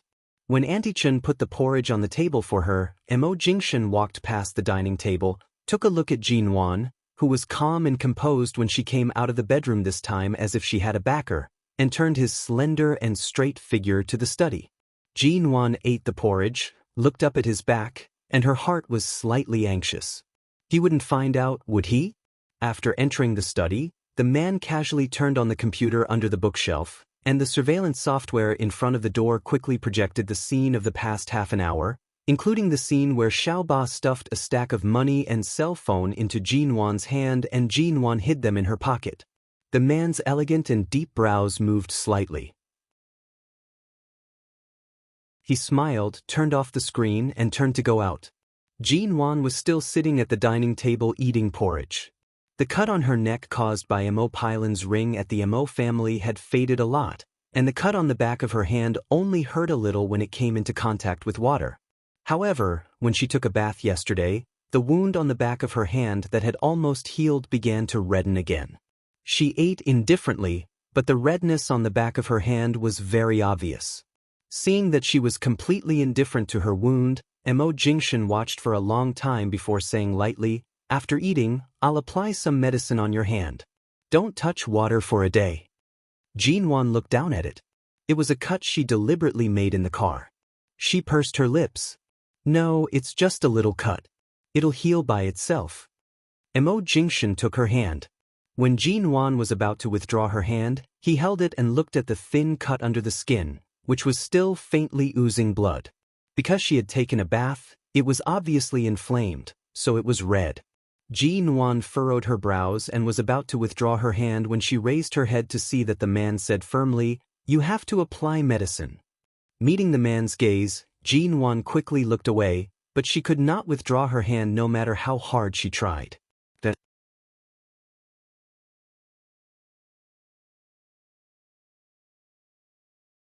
Chapter 525. Ji-Nuan wanted to withdraw her hand but couldn't. She had no choice but to nod, and Emo Jingshan let go of her hand. After dinner, the man really insisted on applying the medicine for her. He forced her to sit on the sofa and raised the back of her hand to face him. When he helped her apply the medicine, his movements were very gentle as if he was afraid of hurting her, but it was impossible for the medicine to not hurt her skin. Ji-Nuan endured it and did not make a sound. She just pursed her lips and looked at the man whose movements were unbelievably gentle. Knowing that she was uncomfortable, Emo Jingshan did not expose her, but his movements were extremely patient. Auntie Chen came out of the kitchen. Seeing this scene, she immediately smiled and quietly returned to the kitchen so as not to disturb them. "I can do it myself." After applying the medicine on her right hand, Ji-Nuan reached out to take the medicine in his hand. The man held her down. "Don't move." Ji-Nuan looked at him and did not speak, but frowned impatiently. When the man finally let go of her hand, she immediately stepped back to keep a distance from him. Emo Jingshan unhurriedly put the medicine aside and looked at the woman who was still a meter away from him on the short sofa. His handsome brows moved slightly. "Don't be in a hurry to make your stand clear. I know how you feel. I'll give you time." It could be seen that Ji-Nuan had let go of what happened 3 years ago, especially when the truth was right in front of her. She had to let go of it. But the ravine he had cut with his own hands was still there. In the past 3 years, she had grown up alone, and there were too many indestructible things in her character. She needed time. Ji-Nuan took a look at him, did not speak, got up, and left. She habitually closed the bedroom door and did not look back. Emo Jingshan got up, walked to the balcony of the living room, picked up his cell phone, and dialed a number. His dark and deep eyes overlooked the view of High City in the distance. The moment the call was connected, he said indifferently, 3 years ago, when I was in a coma because of the car accident, Ji-Nuan was always in the hospital?" On the other side of the phone, Qin Siding was silent for a moment because of his sudden question. He said, "Except for being forcibly taken home by your mother, Ms. Wanzhu, for several days, she was almost always in the hospital." "What does she do in the hospital every day?" "Of course, she was waiting for you." At that time, she had just had a miscarriage, and her physical and psychological condition was very poor, but she did not shed a single tear. She was so calm that it was scary. She just stood outside your ward every day. The doctor did not allow her to enter, so she stood outside the door like a fool. She did not make any noise, and when she was tired, she would sit on the chair outside the door for a while. When she saw a doctor coming out of the ward, she would stand up and ask you when you would wake up. Day after day, because they were not sure if you would wake up, even your father and mother had to return to their normal lives. They could no longer stay in the hospital every day, but she just stood outside alone, separated by a door. She could not enter, but she refused to leave.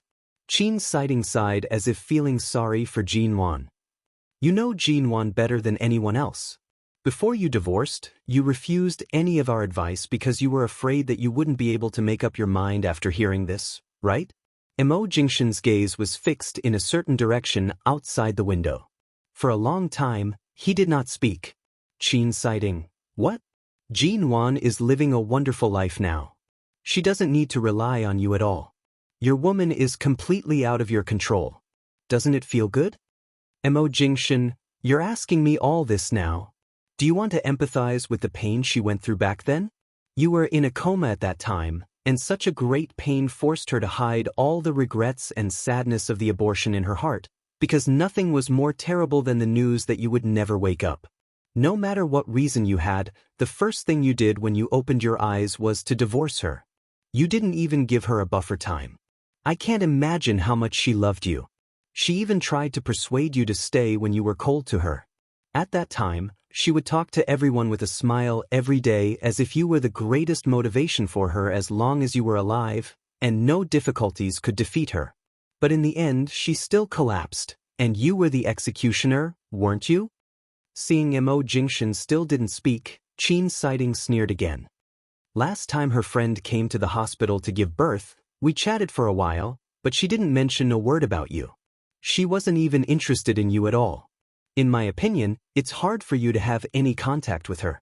It's hard for you to even meet her, isn't it? After a moment of silence, Mo Jingshan glanced at the door not far away and said lightly, "Well, it's hard." Qin Siding, "What? Are you unhappy? Do you want me to go over and have a few drinks with you? Tell me your coordinates and I'll cry with you for a while." Mo Jingshan was expressionless.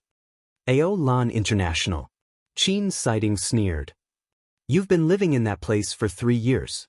Your wife, who you lost, should be either in the MN group or talking and laughing with others at a business dinner table.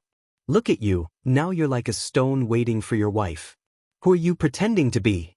Mo Jingshan didn't care about Qin Siding's sarcasm. He hung up the phone and turned his eyes to the closed door of the bedroom. Jinwan had been sleeping a lot these days. It was still noon. She couldn't fall asleep, but she just stayed in the bedroom.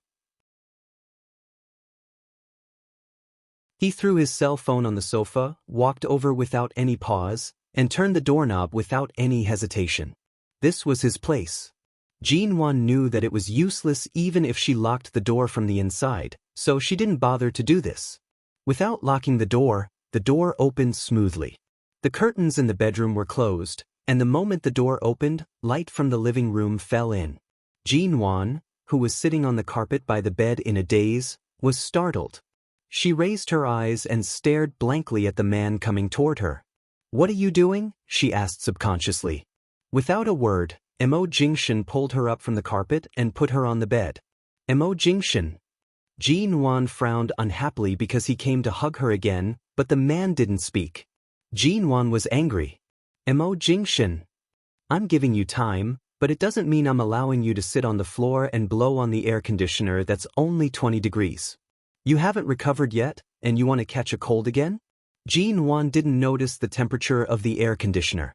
She just felt hot sitting here, so she picked up the air conditioner remote control and pressed it casually. She didn't expect that the temperature would be so low.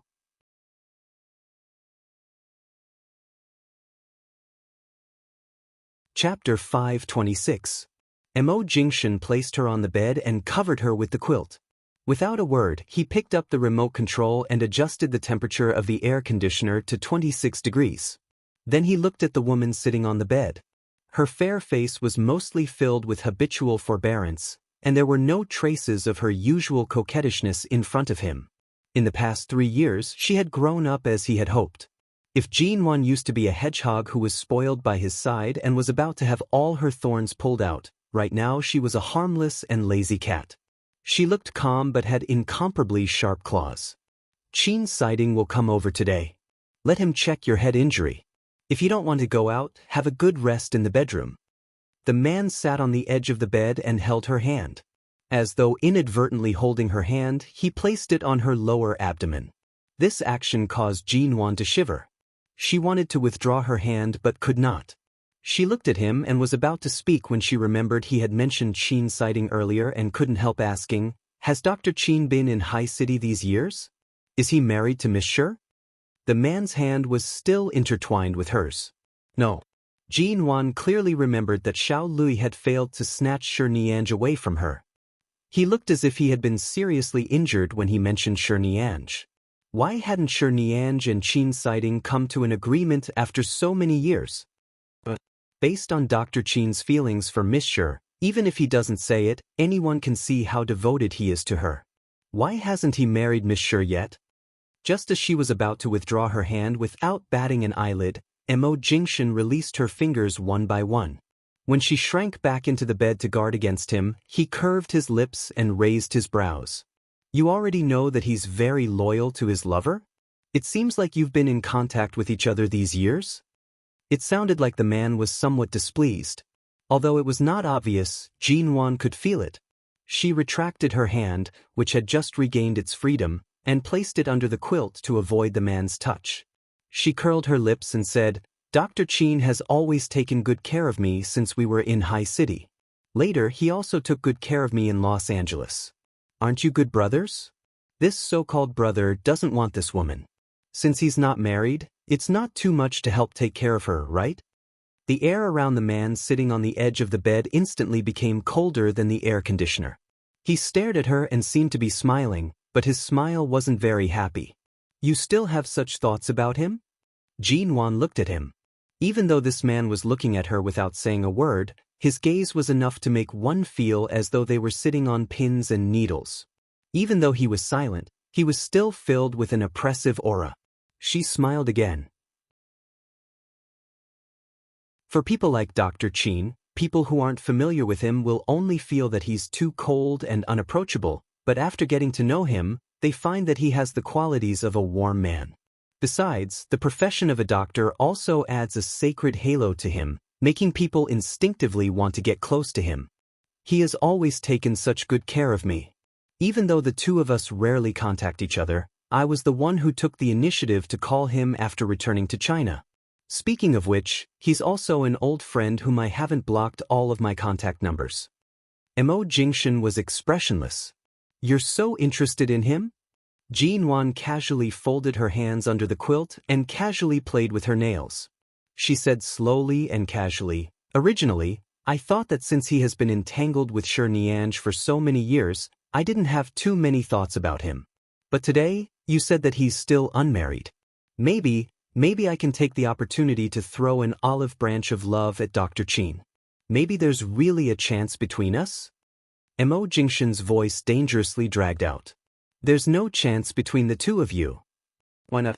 "Isn't it easy for a woman to pursue a man? Based on my methods, it's not that easy to pursue a man. No chance? If I haven't tried, how do you know there's no chance?" Jin-won continued to smile. The man by the bedside stared at her with an indifferent expression. His gaze was unkind. However, Jin-won appeared as though she did not see it. Her eyes shone with interest. "Didn't you say that Dr. Chin would come today? In a while, I'll let you see if there's a chance between the two of us." Mo Jingshan unhurriedly raised his handsome brows, calmly watching her. "Did I give you too much time to calm down, causing you to think about all these messy things?" Jin-won also raised her brows. Her gaze seemed to carry a smile, but it was like a hidden cat's claws that revealed a sharp tip. "Weren't you the one who talked about Dr. Chin first?" Mo Jingshan. "If you mention his name again, I'll make you cry on this bed until you can't stop. You can try." After taking the opportunity to chase Mo Jingshan out of the bedroom, Jin-won laid on the bed and quietly picked up her phone. She had just placed the SIM card in and hurriedly hid it.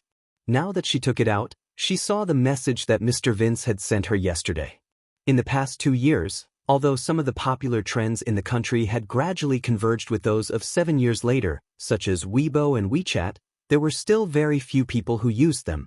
At the very least, it would take another year or two for them to become popular.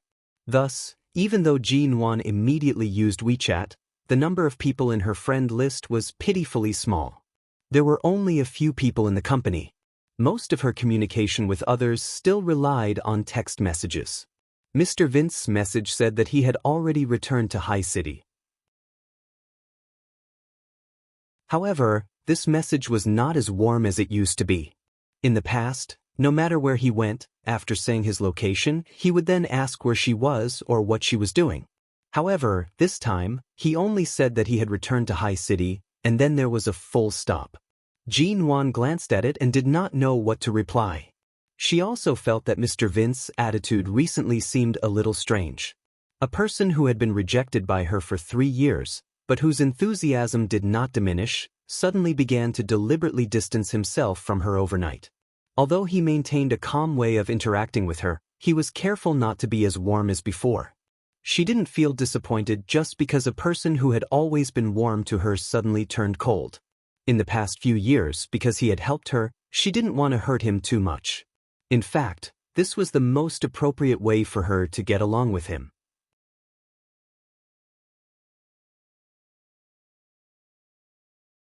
Chapter 527. Hearing Auntie Chen calling her from outside, Jinwan got up and went out. I'm going back to High City University to cook for my little son in the afternoon. I'll come back tomorrow. Take good care of yourself. Mr. Amo said that you can't wander around right now, so be good and don't be in a hurry to leave. I'll come back tomorrow to cook for you. Auntie Chen took Jinwan's hand and said, What do you want to eat? Call me when you've decided. I'll come back tomorrow after buying the ingredients. Jinwan nodded. I'm fine with anything. It's not that troublesome. You don't have to work so hard. Taking care of yourself is the most important thing. Auntie Chen smiled and chatted with her for a while before leaving. Jinwan went to the kitchen to pour herself a glass of water. She was about to return to the bedroom when she suddenly heard a knock on the door. She paused. Did Auntie Chen leave something here? Jinwan quickly walked to the door, holding the glass of water in one hand and opening the door with the other. However, the moment she opened the door, she was stunned to see that the person who came in was Qin Siding, who had taken off his white coat and was wearing a white shirt and black trousers. The moment Qin Siding saw Jinwan, he thought he had seen wrongly and took a step back. He raised his eyes to look at the door number and then shifted his gaze to Jinwan's face. Qin Siding? Why was Jinwan here? This is F** King Ao Lan International. At this moment, the door of the study opened, and Mo Jingshan came in. Before Jinwan could say a word to Qin Siding, he reached out to take the 2 bottles of good wine from Qin Siding's hands and then slammed the door with a ping. Jinwan stood by the door. What's going on? Wasn't that Dr. Qin? Mo Jingshan's expression was cold. You saw wrongly. He's just a wine delivery man. Qin Siding stood by the door. But didn't you say Dr. Qin would come today? That man was clearly him. No, is Qin Siding that ugly? Jinwan, Qin Siding, who was still standing outside the door but had heard their conversation through the door. Jinwan glanced at the 2 bottles of wine in Mo Jingshan's hands and paused. She subconsciously turned back to look at the wall in the living room. 3 years ago, she had bumped into the wine cabinet, and all the precious wine inside had fallen out. She had drunk quite a lot of it. In the following years, Mo Jingshan didn't put any bottle of wine in his apartment at Ao Lan International. He even removed the wine cabinet and replaced it with a shelf for documents. Mo Jingshan's phone rang almost at the same time. He did not need to guess to know it was Qin Siding, whose expression was as black as the bottom of a pot. He glanced at his phone and switched it to silent mode. Jinwan was still absent-mindedly staring at the wine cabinet that had turned into a table shelf. She turned to see the man with a strong aura throw his cell phone on the sofa and meet her eyes. It could be seen that he really did not intend to let Qin Siding in. It's rare for Dr. Qin to come here on vacation. He must have something to talk to you about, right? Jinwan harbored a deep sense of guilt toward Qin Siding. She felt that she should do something. Otherwise, it would be too unfair to just lock him outside like this. He glanced at her and unhurriedly placed the wine aside. When he glanced at the year written on the 2 bottles of wine, he took the time to casually reply, What did I say earlier? You dare to mention a single word about him? Jinwan glared at him. She felt that facing a man who had not touched meat for 3 years, anything he said would definitely have a certain degree of threat. How infuriating! Seeing that there was no longer any movement outside, Jinwan rushed into the bedroom. She had just taken out her phone from under the pillow when she saw a message from Qin Siding. Qin Siding? ? Jinwan's lips twitched. She rushed to reply, I'm sorry to call you Dr. Qin. Today's incident was purely an accident. Qin Siding? How could Jinwan dare to tell him the words she had casually said to Mo Jingshan?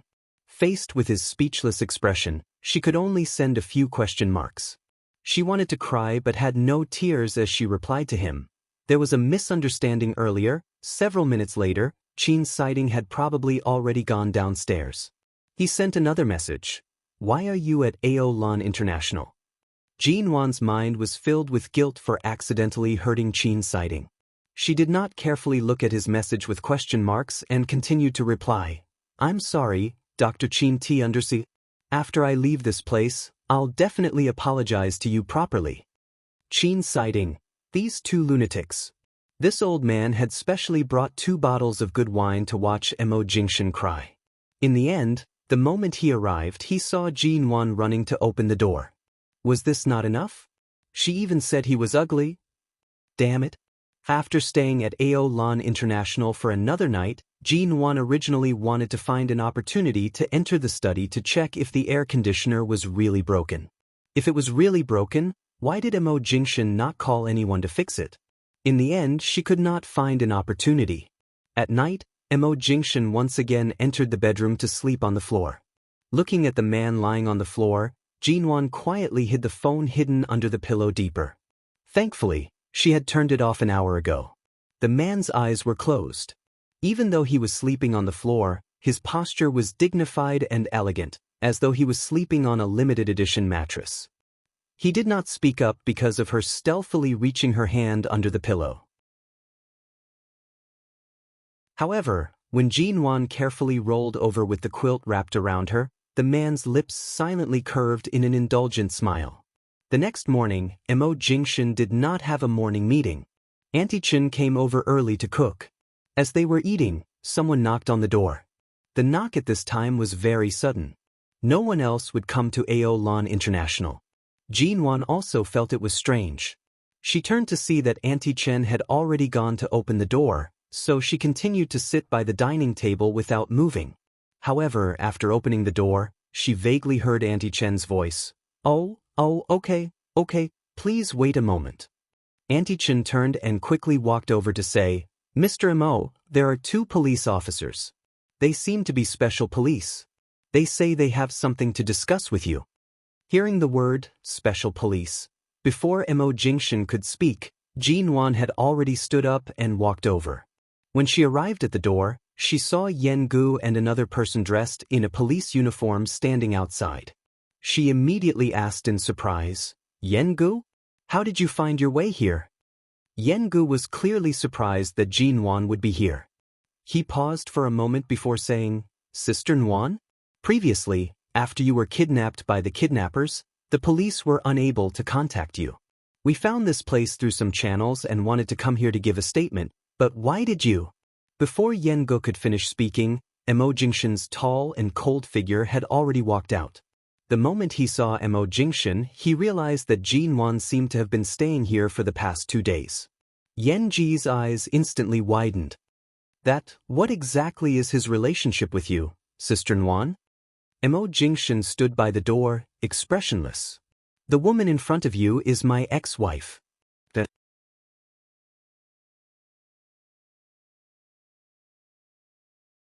Chapter 528. Jin Wan immediately turned back to glare harshly at Mo Jingshan. Mo Jingshan's unperturbed gaze swept over her, as though saying, What's the problem? Jin Wan, ex-wife? Yen Gu was so shocked that even the short hair on his head stood straight up. He stared in disbelief at the man behind Jin Wan. So, the last time they sat together to eat beef noodles, they already knew each other.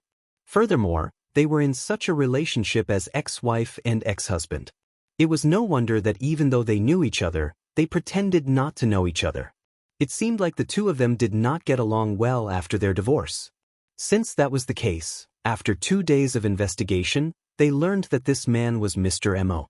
That was why the housekeeper at the Mo family previously addressed her as Mrs. Mo. Yen Gu felt as though a huge case had finally been solved. He scanned Mo Jingshan up and down several times. Mo Jingshan calmly and coldly glanced at him. Should a police officer who comes to take a statement have this kind of gaze and attitude? Hearing this, Yen Gu immediately put on a stern expression.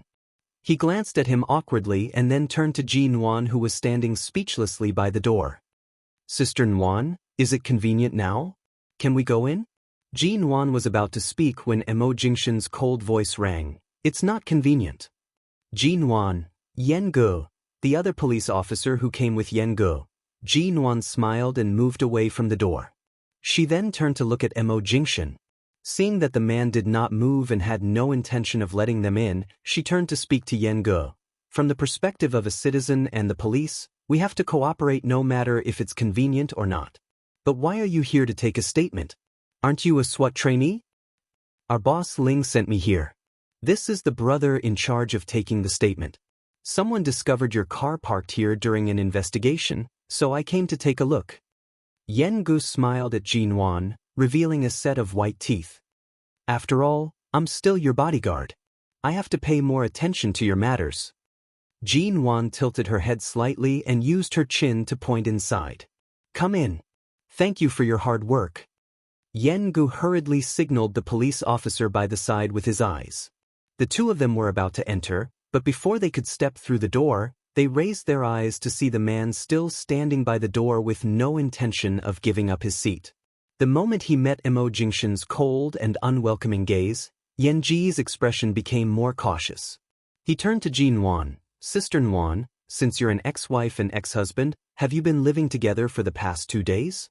Jin Wan calmly replied, Didn't I injure my head that day? You saw it for yourself. After that, I fell into a deep sleep for 2 days. When I woke up, I was already here. It's probably more convenient to take care of me here. Right now, Yen Gu was acting like a bodyguard again. Anyone who harbored ill intentions toward Jin Wan would be his #1 target. However, seeing that Mr. Mo didn't have the slightest self-awareness of being investigated by the police and didn't have any intention of letting them in, Yen Ji's expression immediately turned stiff. In that case, after the statement is taken, Sister Wan, I'll send you home. It's not appropriate for you to stay here. Jin Wan nodded. All right. Jin Wan readily agreed. She readily agreed, but Mo Jingshan raised his gaze to sweep a glance at her. All right? Jin Wan also glared at him. Anyway, there were 2 police officers by her side. Her reason to leave was also smooth. Why wasn't it good? This was simply too good. However, the man casually closed the door. Yen Gu, who was about to collapse into the door, was instantly slapped out. Yen Gu, whose nose was almost broken, stood outside the door.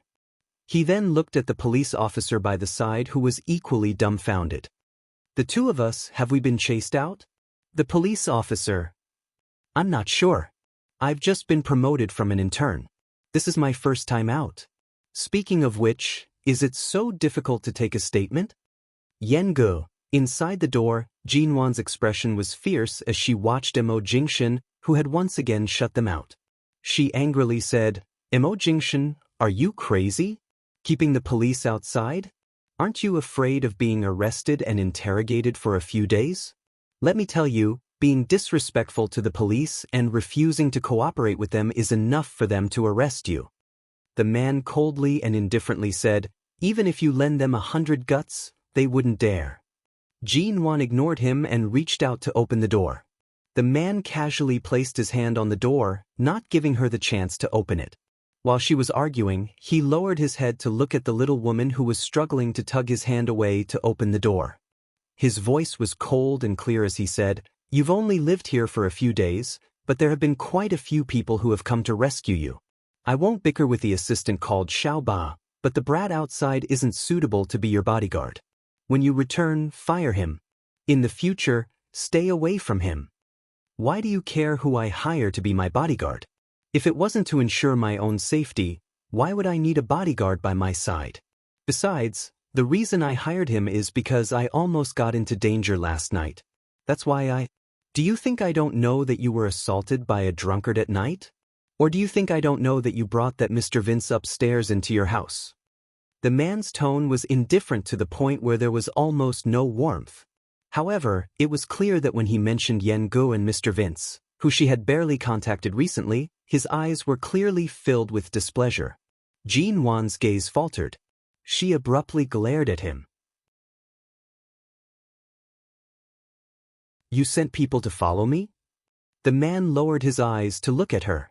If secretly arranging 2 bodyguards by your side counts as following you, you can think of it that way. Jin Wan was momentarily speechless. Did he arrange for people to protect her without her knowing? She had been so busy after returning to the country that she did not pay much attention to such matters. That incident with the drunkard was also because Mr. Vince was nearby and had rushed over quickly. As a result, she did not know that there was actually someone secretly taking care of her safety. Later on, she moved away in time, so she did not pay much attention to such matters. She pursed her lips and pointed to the door in front of her. No matter what, you can't just lock Yengu and the others outside like this. In any case, they are police officers and have a mission. If you don't finish this statement today, there will be other police officers coming tomorrow. Sooner or later, you have to cooperate. His eyes seemed to be smiling, but they were cold. It was obvious that he was very repulsed and bothered by Yengu. Or perhaps he was very bothered by all the men who got close to her. You can cooperate, but after opening the door, you have to try asking him to take you away.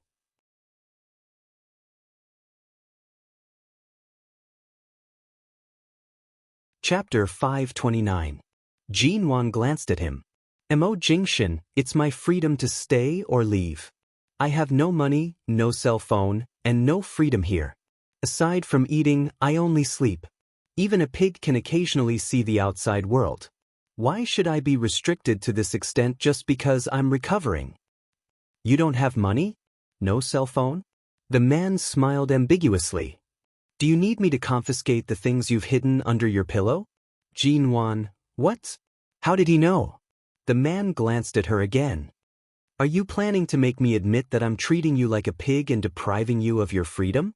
Hiding your cell phone under your pillow is such a clumsy method. Do you really think I don't know? Jinwan. She had always thought that an upright man like Mo Jingshin would not do something like searching under her pillow, so she kept her cell phone there without worry.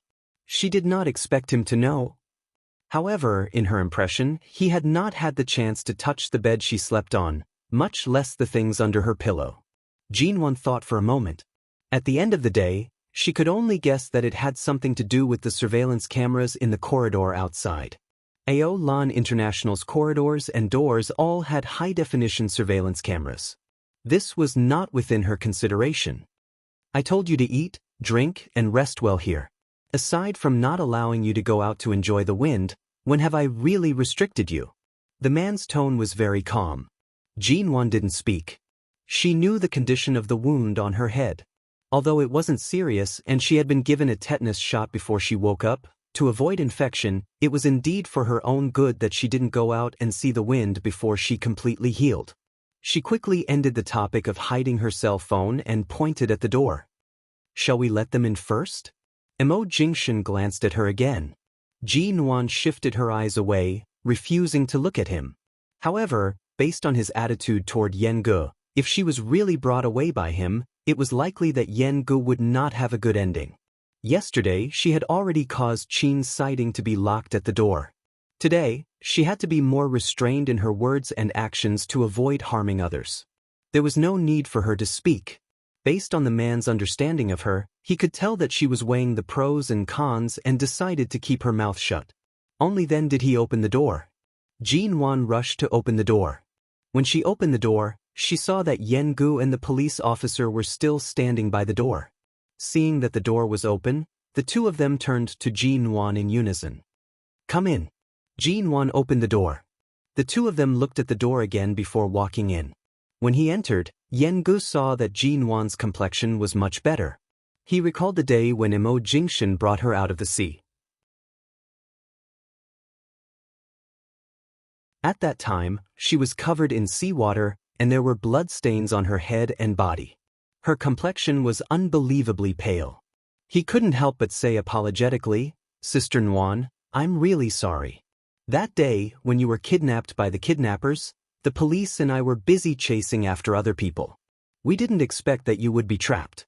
Jinwan raised her eyebrows and smiled disapprovingly. Since you're trying to protect more innocent citizens, I won't argue with you. Aren't you going to take a statement? Let's begin. The police officer who came with Yengu took out a notebook and a recording pen. Jinwan politely invited them to sit down. However, the two of them glanced at the surroundings and then at Mo Jingshin, who, although allowed them to enter, maintained a cold and indifferent expression. Neither of them dared to sit down and only stood in the middle of the living room, planning to quickly take their statements and end this quickly. The two of them asked Jinwan a few questions. After receiving Jinwan's cooperative answers, they turned to Mo Jingshin and asked him a few more questions. Although Mo Jingshan's tone was indifferent and impatient, at the very least, he was cooperative. Although his answers were short, Yen Gu and the police officer who came with him heaved a long sigh of relief. No matter what, their task of asking them to take a statement was about to be completed. After asking all the questions, Yen Gu asked about Jin Wan's injuries that day. The other police officer put away the notebook and then turned to Mo Jingshan with a serious expression. Mr. Mo, your car was salvaged that day. However, the body of the car was badly damaged, and the car was seriously flooded. It has already been treated as a scrapped car. However, at that time, you and Miss G were innocently kidnapped. It's really fortunate that you were able to escape in the end. Our police have specially held a meeting to discuss this matter. Regarding your ghost, after we calculate the appropriate compensation price, we will discuss the specific matters with you. However, because your car is really too expensive, the calculation time and the time we have agreed on may have to wait. Mo Jingshan lightly and indifferently responded. By the side, Jin Wan heard these words. Although the car was not hers, she still instinctively felt her heart ache. Mo Jingshan's ghost was a World Limited Edition commemorative car. Even if the police wanted to compensate for it, if they were to ask for 1/6 of the original price, it would most likely cost more than 10 million yuan. The police would indeed need to discuss this price carefully. They definitely could not fork out so much money in such a short time. Fortunately, the moment Mo Jingshan drove the car into the sea, he had already prepared for the car to be scrapped. He did not intend to haggle with the police over the compensation rights and amount. If he really wanted to haggle over it, the police in High City and some of the directors would most likely cry and bleed. When Yen Gu and the others were preparing to leave, Jin Wan was about to stand up to send them off when she suddenly received Mo Jingshan's gaze. Did he really want her to resign from Yen Ji's bodyguard job right now? There were other people by Yen Ji's side. If she were to directly resign from his part-time job, it would be too disrespectful. Furthermore, although Yen Gu was only a year younger than Jin Wan, he had always taken care of her. Perhaps because he had spent many years in the police academy, he was a very upright and charismatic person. More importantly, he treated Jin Wan very well and was very responsible. She took the opportunity to send them out to chat with Yen Gu and the other police officer with a smile. She did not mention a single word about firing Yen Gu. In any case, she had no intention of quitting. Just as the two were about to leave, the man's cold and low voice abruptly rang. If you want to be a special police officer, then go back and do your job properly. It's best if you practice in a police station or another police department. A job like being a bodyguard doesn't suit you. It won't be of any help to your career as a special police officer. Jin Wan, Yen Ji's footsteps faltered. He abruptly turned to look in Mo Jingshan's direction. Before he could speak, Jin Wan had already quickly grabbed his arm and led him out the door. Seeing Jin Wan tugging Yen Ji's arm out, Mo Jingshan's expression darkened. When they reached the door, Jin Wan raised her hand and gestured for Yen Gu to keep quiet. Go back first. I'll tell you when I return to the company.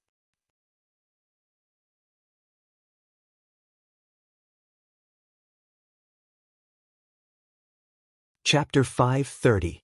No, things haven't reached that stage yet. Jin Wan consoled him. That's right. You've been fired. The man's calm and clear voice rang by the door. Jin Wan abruptly turned to glare at the persistent Mo Jingshan. The man had one hand in his pocket and did not give Yen Gu any chance. His expression was indifferent, but his voice was as clear as his features. What are you talking about? The police officer beside Yen Gu asked curiously. Yen Ji's expression immediately darkened. He was about to flare up when Jin Wan rushed to tug on his wrist, using her gaze to indicate for him to leave first. Yen Gu was clearly unconvinced. For someone like him who had grown up in the police academy and the special forces, even though he knew Mo Jingshan was above him, his unwillingness to submit was still evident. Jin Wan glared at him in warning and poked his arm. Yen Gu suppressed his anger and glanced at Jin Wan with a heavy expression. Jin Wan gave him several glances. Yen Gu endured it and stiffly turned to enter the elevator with the policeman. Only when the elevator brought the two down did Jin Wan turn around. She raised her eyes to meet the man's gaze. This brat has only been your bodyguard for less than a month. His feelings for you are already so deep that he needs to exchange glances with you for half a day before he's willing to leave? The man looked at her. His voice was mild and displeased. Wasn't it too obvious that the vinegar jar was overturned? Jean-Wan composed herself. Her red lips curved into a smile as she tilted her head to look at him. She spoke with some pride. This is probably the charm of a person.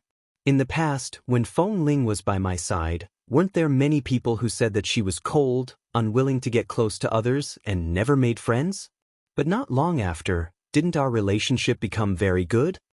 Mo Jingshan's elegant brows moved slightly. She was speaking the truth. Jean Wan's personality was not particularly flamboyant, nor was she particularly reserved. She was not deliberate at all, but she had a unique charm that made people instinctively like to get close to her. Jean Wan gave people a comfortable feeling. This was Feng Ling's evaluation of her. In the afternoon, the doctor came to check the wound on her head and confirmed that after days of careful care, the surface of the small bruise on the top of her head had healed a lot. From tonight on, even if she washed her hair with water, there would be no problem as long as she washed it gently. Hearing this, Jean Wan immediately felt that her head was no longer itchy and uncomfortable. These days, she had to wear a waterproof head cover when she showered every day and could only wash the lower half of her hair. As for the top of her head and the injured scalp, they had not been soaked in water for several days. No matter how clean it was, she was still not used to it and was especially itchy. When the doctor left, Jean Wan didn't need to stay up until night. She rushed into the bedroom and then the bathroom. Finally, after washing her hair from the roots to the ends, she came out looking refreshed. She picked up the bag of lingerie that Mo Jingshan had bought for her, opened it, and her expression immediately darkened. Last night, she was still wondering how a man like Mo Jingshan, with his status, managed to buy her underwear. Who would have thought? What's wrong? The bedroom door was suddenly opened. Seeing Jean Wan's dark face, Mo Jingshan asked. Jean Wan held a set of underwear in her hand and squinted at Mo Jingshan. What kind of taste do you have? When have I ever worn underwear of this color and this type? Mo Jingshan looked at the two things in her hand. Not only were they bright red, but they were actually of a pathetically small style of sexy underwear, and they were very interesting. She basically couldn't wear them inside in daily life. Even if she wore them, she wouldn't be wearing them at all. Mo Jingshan, this underwear was definitely not of low quality. After all, Mo Jingshan had bought it in a commercial street near the company. The brands that could be opened in the nearby commercial street were either luxurious or expensive. Mo Jingshan didn't have many opportunities to buy things in person, and in the past 3 years, he had even fewer opportunities. He remembered Jean Wan's habit after showering every day and knew that there was only a set of underwear in the clothes that Auntie Chen bought for her. To prevent her from making excuses to leave, he left the company after the meeting, casually strolled along the commercial street, and stopped in front of a lingerie store. He really hadn't studied women's underwear much. He only told them Jean Wan's size and asked the shop assistant to pick 2 suitable pieces to wrap and bring them to him. However, he didn't expect that when those young female shop assistants saw a man wearing a suit and tie and exuding the aura of a superior running out to buy women's underwear, they completely misunderstood him. They thought that he was trying to have some fun, so they specially chose 2 sets of this type. Mo Jingshan glanced at the 2 pieces of fabric in her hand. I only told the shop assistant the size. I didn't expect that they would bring out this type. When it came to sizes, no one knew her underwear better than Mo Jingshan. Jean Wan's face burned suspiciously. Seeing that the man was still calm and didn't have the slightest bit of guilt, it seemed that he really didn't deliberately buy it. However, she couldn't help complaining, what kind of mentality do shop assistants have these days? Don't tell me they think that you're keeping a third-rate little star as a mistress and are trying to do something sexy for you? Mo Jingshan smiled. He also didn't expect that these young ladies who worked as shop assistants would let their imaginations run wild. However, although the color of this underwear was a little gaudy, based on Jean Wan's figure and appearance, she would be able to handle it. Mo Jingshan couldn't help but imagine the scene of Jinwan wearing this set of underwear. His lower body could already faintly feel the blood rushing down. Later, I'll have Auntie Chin buy 2 more sets for you. Then what should I wear now? The man was quiet for a few seconds. Why don't you feel wronged? Wear this first? Jinwan, only if I'm crazy would I wear this kind of damn thing to walk around in front of you. Mo Jingshan's eyes were smiling as he curved his lips. I don't mind if you walk around in front of me without any clothes on. Auntie Chen, who had just returned from tidying up the study, heard these words and was instantly dumbfounded. She then quickly entered the study to continue tidying up, trying her best to act as though she was invisible. Jinwan was annoyed. Right now, the sky is still bright. I'll go by it myself. The man glanced at her. How are you going? Jinwan furrowed her brows. The doctor said that the surface of the wound on my head has already healed. I can touch water and go out to see the wind. There shouldn't be any problems. I'm not used to having others buy this kind of thing for me. I'll go buy it myself. Speaking up to here, she paused. She recalled that after showering, she had already washed the set. Right now, if she were to use a hairdryer to dry it, it would take at least half an hour. She couldn't just go out without wearing anything inside. The man could easily see through her thoughts from her expression. He smiled ambiguously, clearly patiently waiting for her to put on this set before going out.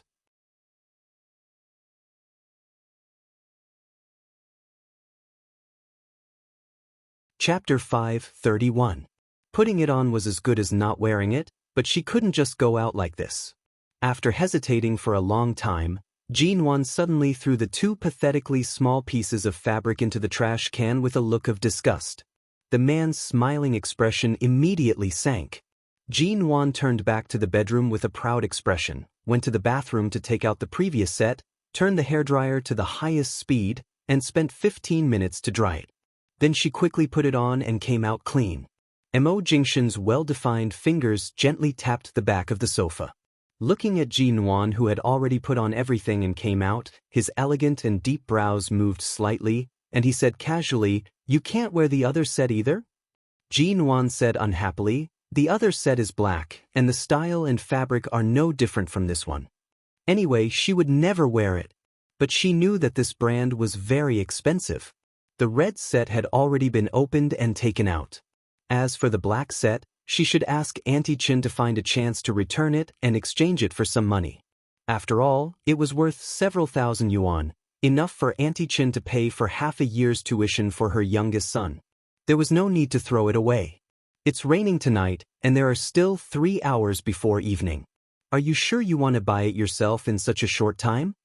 The man's tone was extremely indifferent. Although the wound is fine, I can't go too far. I can only stroll in the nearby commercial streets. All right. There is a department store nearby, and there are several commercial streets nearby. It's enough for me to stroll around. She could finally come out to breathe a breath of fresh and free air. As soon as she came out, Jinwan felt that she didn't want to go back. In the department store near Ao Lan International, Jinwan not only bought 2 sets of underwear for herself, but also bought a variety of other clothes and necessities. After all, she hadn't gone shopping for some time. If it weren't for this place, she would have been so busy that she wouldn't have the time to go shopping. Rather than saying that Auntie Chin followed her and helped her carry things, it was more like Mo Jingshan sent Auntie Chin to follow her to prevent her from running around. Mo Jingshan did not go to the company today. Earlier, Shinmu had brought some things for him to sign, so Mo Jingshan did not come in. He had Auntie Chin accompany Jinwan to buy them. There were many situations in which a woman bought clothes. Some people shopped all day but didn't buy much, but Jinwan was different. It didn't take her 3 hours at all. She only spent an hour to buy a lot of clothes. She bought whatever she saw that caught her eye. She came out to buy things, not to shop at all. In the past few years, she had been like this even when she was out shopping. She didn't have the time to pick and choose. Her skin and figure weren't very picky about clothes. Any style on her was more beautiful than a model's drawing, so she just took whatever she liked. She didn't have the leisure to compare or try it on. Wrap this up for me, thank you. Although it's the end of summer and it's still very hot, It's going to be autumn soon. Is this trench coat this year's new style? Not bad, wrap this up too. The material is very soft. It should be very comfortable to sleep in. Wrap it up. Does that pair of shoes have high heels? Oh, these sunglasses are good. After shopping, Jinwan carried 2 bags in each hand, and Auntie Chen followed behind with a few bags. Jinwan didn't want her to help, but she insisted. Knowing that Auntie Chen was sent by Mo Jingshan, she was more or less unhappy that Auntie Chen was on Mo Jingshan's side, so she let her carry. Anyway, although there were a lot of things, they were not very heavy. At the cashier, Jinwan habitually wanted to take her card, but her hands suddenly paused in the air. Only then did she remember that she had no money now. When she went out, she was in such a hurry that she even forgot to take the dozen notes and cell phone under the pillow, not to mention that it was not enough even if she took it. The staff at the cashier had taken the payment forms for the things she bought and set a number. Jinwan didn't deliberately buy anything too expensive, but in this shopping mall, any piece of clothing would not be cheap. The total value of these things added up to more than 6 figures. Mrs. Mo, you didn't bring money? Seeing Jinwan's expression was a little embarrassed, Auntie Chen stood by and asked in a low voice. Jinwan pursed her lips. For a moment, she wanted to ask Auntie Chen to pay for it and return it to her later, but Auntie Chen's family was ordinary, and there were many poor relatives who borrowed money from her. Her youngest son was in high city and needed money to go to college. How could she have so much money in her card? Jinwan didn't ask. What if she didn't buy it? She was hesitating awkwardly whether to send the clothes back to the various brand stores when a slender and well-defined finger suddenly appeared in front of her, handing over a black bank card.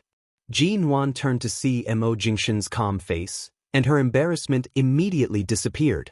She subconsciously muttered, "It feels so bad to have no money, no card, and no cell phone." Mo Jingshan looked down at her and smiled casually. "Don't you still have me?" With that, before Jinwan could speak, the man put a white outdoor cap on her head. Jinwan raised her eyes only to find that most of the light was blocked by the brim of the cap. She could only look up at the man who was much taller than her, and her eyes were full of obvious questions. "Why are you here? If you want to go out these days, try to wear a cap. Although the skin on the surface of the wound has healed, it's better not to be exposed to the wind." The man looked at her wearing a hat and raised her head like a primary school student. His lips curved into a gentle arc. He paid for the cap, took the 2 bags of things from Jinwan's hand, and took those from Auntie Chen's hand. Seeing that Mr. Mo was so patient and indulgent to Jinwan, Auntie Chen smiled sincerely. In the past, she rarely went out with them in the Yew Garden, so she didn't know their relationship and development. In the past, Grandfather Mo asked her to keep an eye on them and report to him whether their married life was harmonious or not. That feeling was different from now. After these 2 days in Aolan International, she felt that Mr. Mo really treated Jinwan differently from others, and now she felt that both Jinwan and Mr. Mo were rare beauties in the world. Walking side by side like this, people would turn their heads to look at them. Moreover, Cao Mo was usually such a noble and indifferent person. He would personally buy Jinwan underwear and take the time to go shopping with her. Even though Jinwan had never been nice to him, he still doted on her as if everything was so natural and right.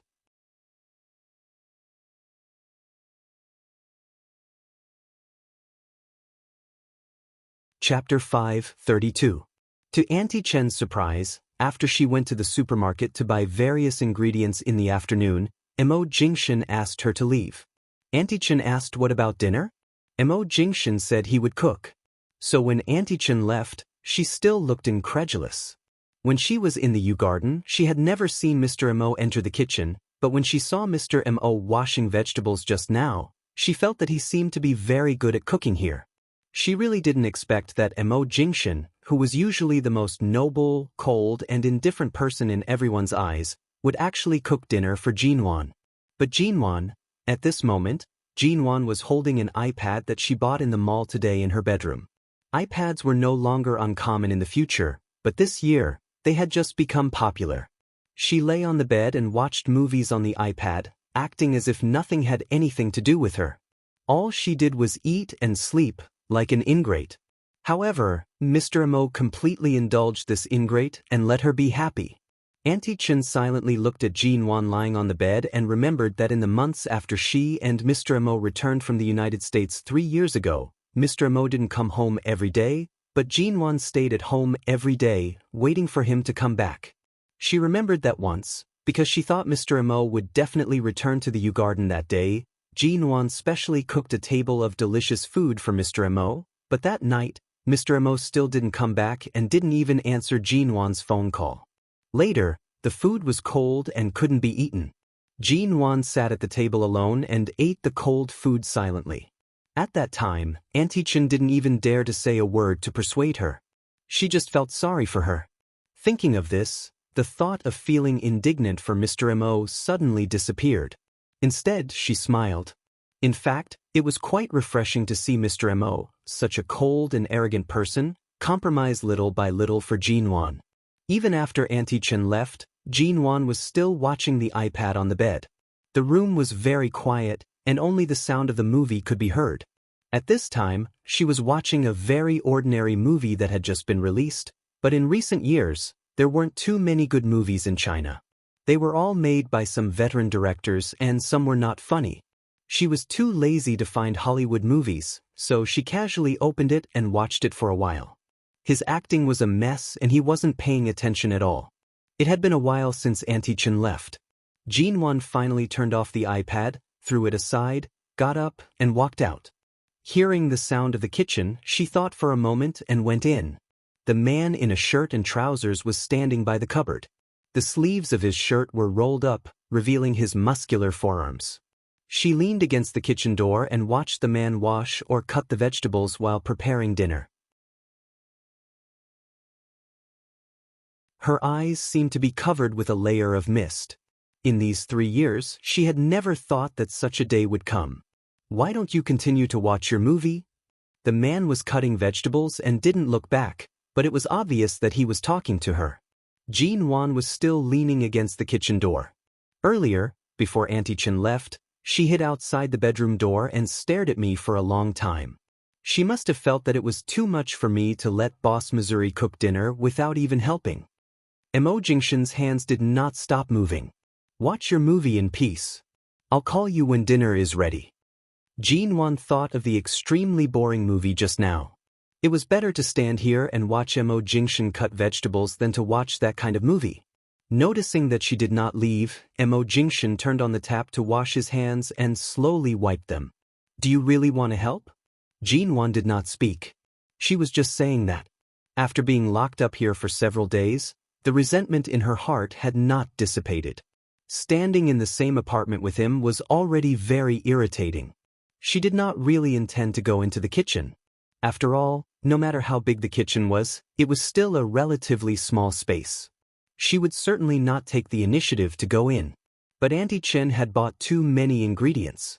She had probably planned to make a good meal tonight, but Mo Jingshan had taken over. If she really did not help, who knew when she would be able to eat?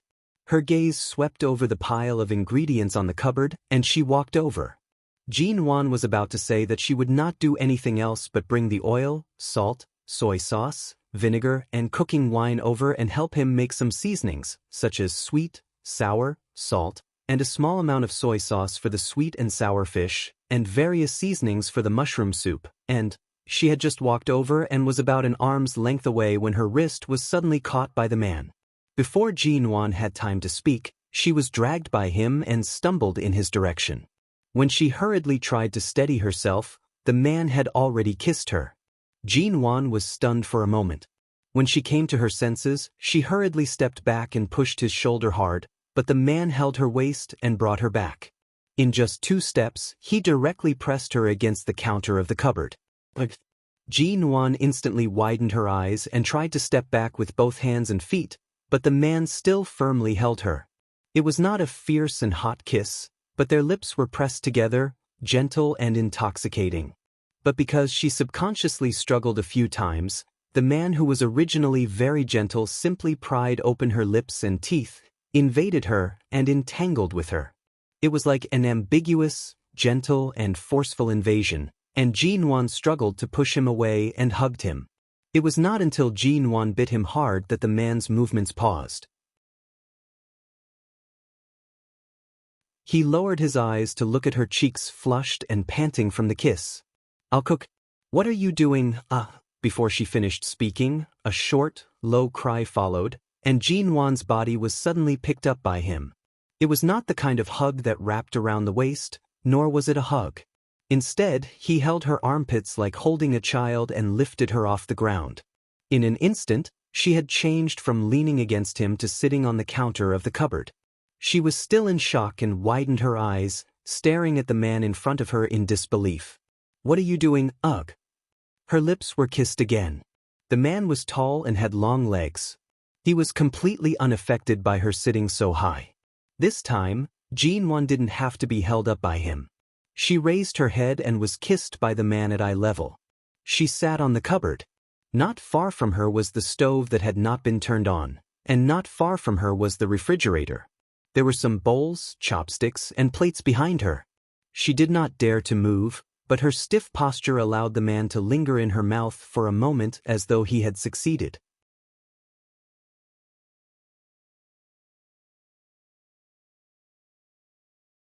Chapter 5:33. He stroked her cheek with his palm and curled his lips. "Don't you want to help me? Sit here and let me kiss you for a while, en?" Jin-won stared at him in shock. What kind of help was this? Being stared at by the man at such a close distance, her heart was thrown into disarray. She rushed to push him away. "This is the kitchen, and the cabinet is also." Before she could finish her words, her lips were kissed again. Mo Jingshan's hand moved from her cheek to her shoulder, and then to her back. Jin-won trembled all over, but he did not let go of her. He unhurriedly kissed her from her lips to her earlobe. "Obediently stay here and let me kiss you. That's the biggest help." Jin-won's eyes seemed to be covered with a layer of water from the kiss. She finally focused her gaze on a certain point on the kitchen wall. The man's hand had already reached over. She immediately shivered and cried out in anger, "Mo Jingshan!" "Jin-won!" She abruptly slapped the man's hand away from her waist and then pushed him harshly. This man was really shameless to the extreme. Jin-won felt that she had never seen him so shameless in her 2 lives. How could he have the cheek to act like a gangster toward his ex-wife? However, before she could scold him in anger, the man's kiss landed once more. It was gentle and suppressive, and the kiss was heavy. It was not until a strange and awkward sound came from Jin-won's stomach that the man finally stopped kissing her. The darkness in the man's eyes had not disappeared. It was clear that he did not want to stop with a simple kiss. However, Jin-won's stomach was too hungry, and it had already begun to protest. Jin-won was angry and embarrassed. She rushed to get down from the cabinet when he let go of her, but her feet were still some distance from the ground. She was trying to figure out which direction to jump in when the man's arms circled around her waist. He carried her down and placed her on the ground. This time, he quickly let go. Just as Jin-won was about to fly into a rage, his brows moved slightly. "If you want to eat early, go back to the bedroom to watch your movie. If you stand here, you'll only affect my progress of making dinner. In the end, I'll eat you. It's not impossible. After all, I've been hungry for so long, and..." Jin-won, she felt that the little bit of gratitude she had for him was about to be used up. Staying here for a few days was a huge loss for her. An hour later, the boring movie on Jin-won's iPad was finally over. Jin-won turned over in bed and opened her sleepy eyes, which were so bored that she almost fell asleep. If it weren't for the fragrance of food, she would have fallen asleep. When Mo Jingshan brought the dinner to the table one by one, Jin-won had already got up and sat down at the table. Not to mention washing the dishes, she didn't even want to help him carry the dishes or hold the utensils. Therefore, her so-called help in front of the kitchen was basically the same as wanting to cause trouble. When Mo Jingshan handed over the bowl and chopsticks, Jin-won picked up the chopsticks and began to eat without saying a word. The man lowered his eyes and narrowed his eyes as he watched her focus on each dish while eating. She was satisfied with every bite. He curled his lips and smiled in satisfaction. If it weren't for the old affection she had for the food he made, it would have been very difficult for him to keep her here to recuperate. However, Jinwan's injury was no longer a problem, and it wasn't appropriate for her to stay in the company. MN Group was the empire she had built with her strong will and passion in the past 3 years. Even though Mo Jingshan now regretted leaving her so far away and letting her wings grow so hard that even though he had never really let her go, he still tried to pull her back with the thread in his hand, but it wasn't easy to pull her back. Mo Jingshan didn't ask her when she would leave, nor did Jinwan. From the food she ate, he could tell that she had a good appetite. After dinner, Jinwan no longer hid her cell phone. She nestled on the sofa and texted Xia Tian. Xia Tian sent several photos of the baby sleeping with a pacifier in his mouth, which almost melted Jinwan's heart. She held the cell phone and couldn't help kissing it, but when she saw Mo Jingshan coming over, she turned off the cell phone screen and didn't show it to him. Mo Jingshan watched as she pouted and smiled at the phone, but when he approached, she immediately put it down. At the same time, her expression turned fierce. His brows rose slightly. The difference in treatment was too great. When he put Jinwan on the table to kiss her, Mo Jingshan clearly felt that if he touched her like this again, he might not be able to control himself. At night, Jinwan went back to the bedroom to sleep. This time, he didn't insist on sleeping in the bedroom but slept on the sofa in the living room. The night was peaceful and harmonious. When Jinwan woke up in the middle of the night, she seemed to vaguely hear the sound of a shower coming from the spare bathroom outside. Why was he taking a shower so late? Jinwan thought she had heard wrong, turned over, and continued to sleep. The next morning, when Jinwan got up, it was past 8 o'clock. Auntie Chen hadn't come yet, so Mo Jingshan went to the company. She was alone in the apartment of Ao Lan International. Jinwan got up, stretched, and then went out to observe the situation outside. Seeing that there was no one else, she quickly turned to pack up her clothes, cell phone, and other things. After packing everything up, she carried the bag she bought at the department store yesterday and rushed to the door, planning to leave. However, when she was changing her shoes in front of the door, she felt something on the door. She looked up and saw a white note stuck on it. It was a note written by Mo Jingshan, written with a strong pen. There is toast in the kitchen oven. Leave after breakfast. Jinwan stared at the note for a long time, and her face darkened. She abruptly tore the note down. She could have texted or called him, but he had to stick it here. Was he deliberately making things difficult for her? Shine Group, not far from Ao Lan International. Outside the president's office, Mo Jingshan had just walked out when his cell phone suddenly rang. He picked up the phone and heard the person on the other end saying, "Xiao Mo, Miss G has just left." She took a taxi and left. It seems that she is going back to the west side of the city. Many of her documents haven't been completed yet. I guess she is going back to Yuehu Bay first. After saying this, the bodyguard waited nervously for Mo Jingshan's reply, ready to take orders to intercept her and bring her back. However, there was a moment of silence on the phone, and then the man's voice rang. "All right, I got it."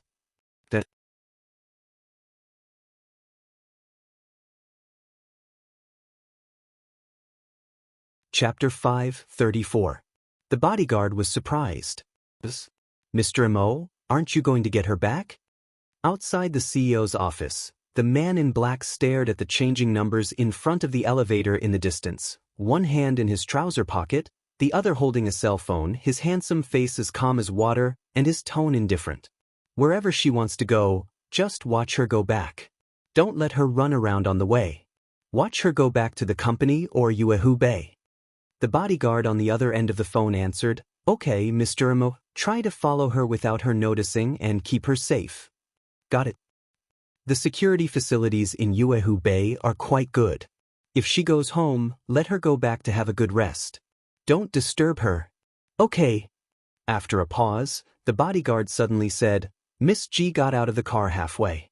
She went to a roadside breakfast shop to buy some breakfast, took it to the car, and continued to Xiqing District." Sure enough, she didn't take a bite of the toast left for her. Linwan sat in the taxi, nibbling on a vegetarian bun and looking at her cell phone. When she arrived at Yuehu Bay, she paid the fare, quickly got out of the taxi, and walked in. Although she didn't have any ID cards with her, fortunately, She could enter all the entrances with her fingerprint and password, so she went home as quickly as possible. She hadn't been back for several days. Her home in Uehube was quiet and empty. After all, she had just moved in, and all the furniture was new. She was the only one in the large apartment. These days, when she was in Aolan International, she wished she could grow wings and fly back, but now she was finally back. When she entered the door, she didn't feel anything different, but after resting on the sofa for a while, she suddenly felt that she was almost drowned by the silence and emptiness. Jin-won got up, opened the window, walked to the balcony, and looked downstairs. The beautiful scenery of Uehube was in front of her. This was the 15th floor, neither too high nor too low, and there were all kinds of people downstairs. But when she came back just now, she noticed that the upper 5 floors hadn't been sold yet. Maybe the mysterious owner sold the house so smoothly that he offered a high price? Otherwise, why had the top floor and her floor been sold, but the lower floors hadn't been sold yet? She remembered that the furniture on the top floor had been moved out last time, but she didn't know when the new residents would move in. There weren't any neighbors that were too close to each other, making the house seem even quieter. She called the company and said that she would go over in the afternoon. She needed to take a shower at home, change her clothes, and relax. For the whole morning, she was bored to death. She found a book on the bookshelf and went back to the living room to read. Then she called the vegetable and fruit supermarket downstairs and asked them to send her some fresh fruits and ingredients. She planned to cook lunch for herself and go to the company after she was full. But when she arrived at the company in the afternoon, she did not expect to meet an unexpected guest. Seeing Jin-won coming, Xiaoba came up to her and whispered, "Boss, she has been sitting there waiting for a long time. We tried to persuade her, but she didn't listen. She refused to leave." Jin-won glanced at Ji Mengran, who was seated in the lounge on the first floor. Jin-won waved at Xiaoba, indicating that she should go do what she was busy with. A moment later, she turned to look at the people in the lounge on the first floor and walked over. The sun was shining brightly outside, and the lounge was illuminated by the sunlight. The temperature was moderate because of the air conditioner, and with the sunlight shining in, it was warm. Even the air was extremely comfortable. This was how Ji Mengran felt sitting here. Being in Jin-won's territory, Ji Mengran was not too arrogant this time. When Jin-won walked over, she raised her eyes to look at her and suddenly smiled at her. "Sister." This smile and the way she addressed her indicated that she came with a purpose. Jin-won glanced at the time and looked at her indifferently. "What's the matter?" Ji Mengran smiled at her and said, "Aren't I also in the real estate industry now? Our studio is developing well and has become more and more popular in the past 2 months. If you see the performance of our studio in the past 2 months, you must be very surprised, especially in the area occupied, resources, and purchase rate." Ji Mengran smiled at her. Ji Mengran spoke slowly. "Especially this month, as far as I know, among all the companies related to real estate in High City, only our studio exceeded the quota at the beginning of the month and has been far ahead of others." Jin-won looked at her calmly, wondering what she was up to. Although MN Group started as a real estate studio, the company's industry chain now covered not only real estate but also the most profitable industries in recent years. In addition, in the past 3 years, the domestic housing price had been rising at a frightening speed, so this year had come to a buffer period. Therefore, MN Group's primary goal this year was not real estate but other ways of making profits. However, she did not expect that Ji Mengran would one day come here to demonstrate or provoke hatred. Jin-won sighed in her heart. Now, no matter how much land Ji Mengran's studio bought, it was almost impossible to sell it at a higher price than the original price. It was difficult to maintain the original price. The government had always had a relative regulation policy, and this was the first time in the past 3 years that it had been implemented with great force. Ji Mengran happened to be stuck in this unlucky muzzle, but she did not know it. Ji Mengran smiled. "It's all thanks to Brother Sheng and the big shots of various real estate companies in High City that our studio can develop steadily. In the following days, we will continue to work hard." Sister, when are you going to give me the fat piece of meat under your company's name? After all, I don't think you plan to continue working on that project this year, do you? She was referring to a piece of public land acquired by MN Group a few months ago. It covered a large area, but Jin-won knew that the land could not make a corresponding return this year. In a year and a half, the advantage of the land would disappear, and the price would not rise much. Although it would not make a loss, it would not make a profit, so Jin-won stopped the project and put it aside for the future. She did not expect that Ji Mengran would take a fancy to that land and say it was a fat piece of meat. Did she want to snatch it from her? TSK, it seemed that Ji Mengran was keeping a close eye on her company. Jin-won's achievements in MN Group were a thorn in her side. Everything was done so perfectly that Ji Mengran was so anxious that she wanted to come over and ask to buy that piece of land.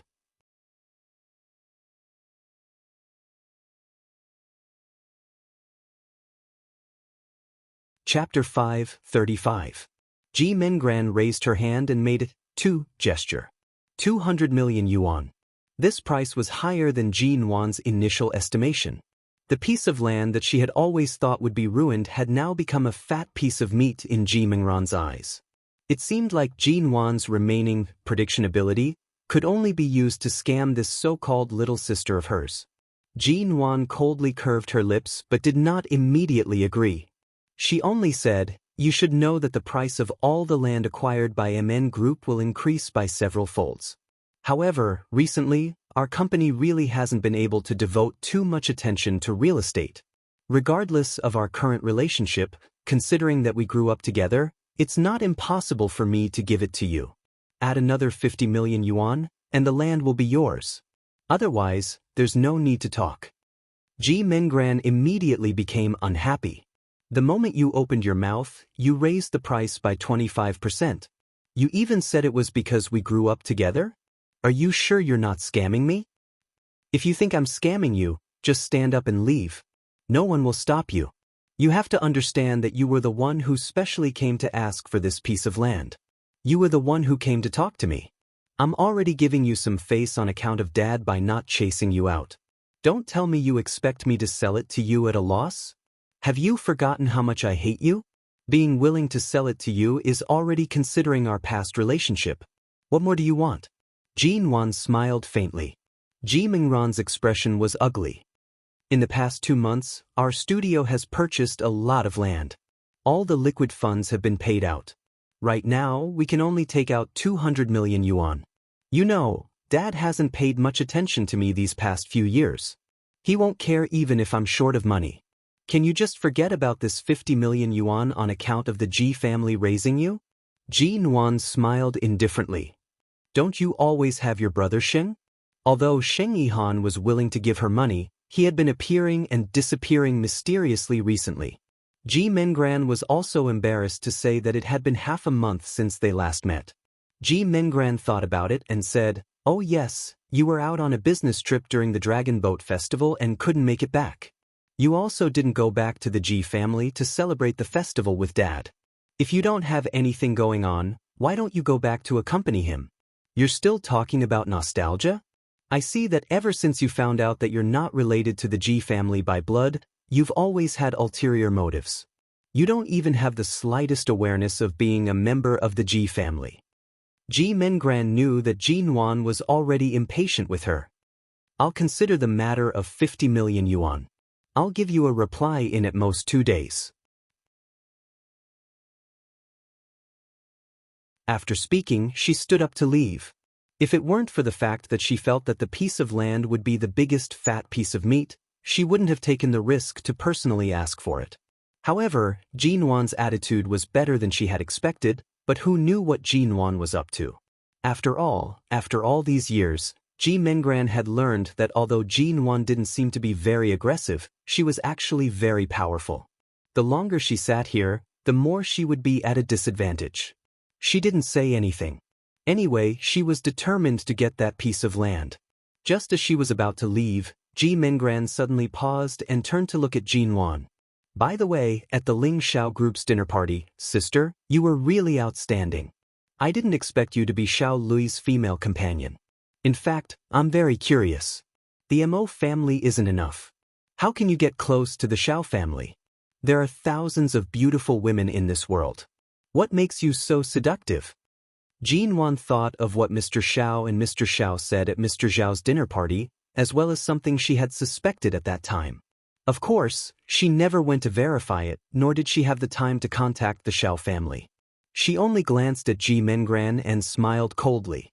I'm not just outstanding in other places.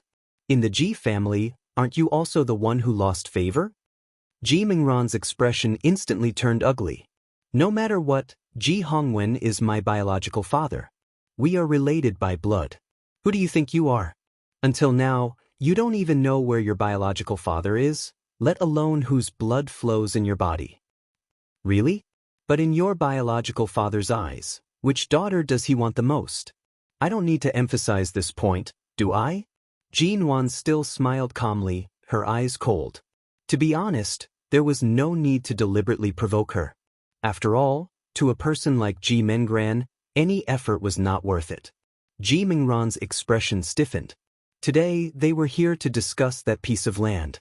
She could not throw away this piece of fat meat that Jin Wan had promised to sell to her because of a momentary quarrel. Ji Mengran suppressed the unhappiness in her heart and smiled carelessly. Then I'll have to trouble Big Sister to take into account that you stole my father's love from me when I was young and give me that 50 million yuan. Jin Wan coldly evaluated, even family affection can be used as a bargaining chip. You really only care about profit. Ji Mengran sneered. Family affection? Dad clearly intends to hand over the inheritance of the Ji family's business to you, an outsider who shouldn't even have the surname Ji. If I don't take advantage of my youth to pave the way for my future and build a foundation for myself, don't tell me that in the future, I'll have to beg you to use the Ji family's assets to reward me with a mouthful of food? Even if I beg you, will you give it to me? Jin Wan raised her eyebrows and smiled. I really won't. Ji Mengran's face darkened. She turned and walked away. Before walking out of the front door of the MN Group, she looked around again. The completely high-end independent office building and the corporate image all impacted her self-esteem. At the thought that Jin Wan had done everything better than her, she was even angrier, as if someone was chasing her. She quickly disappeared in front of the office building of the MN Group. When Jin Wan returned to the office, Xiaoba knew that Jin Wan didn't get along well with that Ji Mengran, so she didn't mention that annoying person again. She just took the backlog of documents that Jin Wan hadn't come to the company these days and needed to be reviewed by her personally. Xiaoba leaned against the desk and watched Jin Wan flip through the documents and observe her expression. Why do you keep looking at me? Jin Wan glanced at her indifferently. Xiaoba chuckled. I'm looking at you, boss, who has been nourished by love for several days. How is it? Are you Ento Mo really? Jin Wan spread the documents in front of her deadpan, looking as if she was going to quickly solve these documents and bury herself in work. She didn't intend to chat about this kind of gossip at all. If you feel that working in High City is too easy and that it's useless to think about these things all day long, I don't mind sending you out. In the future, go on business trips everywhere for me. Don't always stand in front of me and burn your soul of gossip. Xiaoba. She instantly shut up.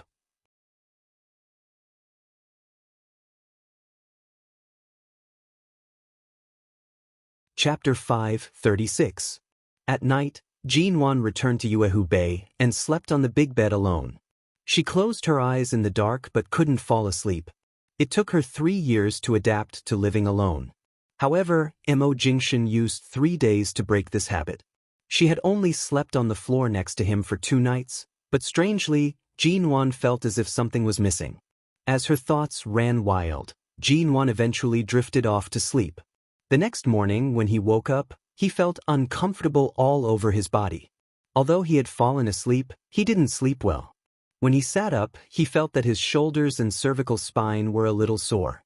It was probably because he had maintained a fixed position to fall asleep. Jin Wan went downstairs for a morning jog. Her neighbor, who was jogging and exercising downstairs, greeted her out of habit and asked why she hadn't been seen these 2 days. Jin Wan smiled and said that she had been out recently. She ran 2 laps back downstairs and saw the aunt living on the 7th floor chatting with someone. She greeted her out of habit and was about to go upstairs to take a shower and get ready for work. But when the aunt saw her, she suddenly turned around and asked warmly, "Miss G, are you out for a morning jog again? By the way, the last few times I met you, you were in a hurry to get ready for work, so I didn't have a chance to talk to you. How old are you this year?" Jean Wan took a look at the aunt. 24. Oh, you're already 24? I thought you were less than 20. Are you married yet? She didn't have anything to say to anyone, let alone a warm neighbor who didn't know much about her. That's good. That's great. My son came back from studying abroad 2 days ago. He's studying for a PhD in finance. He's 28 years old this year. He used to do financial analysis for a large enterprise abroad. His annual salary is not bad. You can see that I live in Hubei. My son's height and appearance are also good. He's definitely a good match for you, Miss G.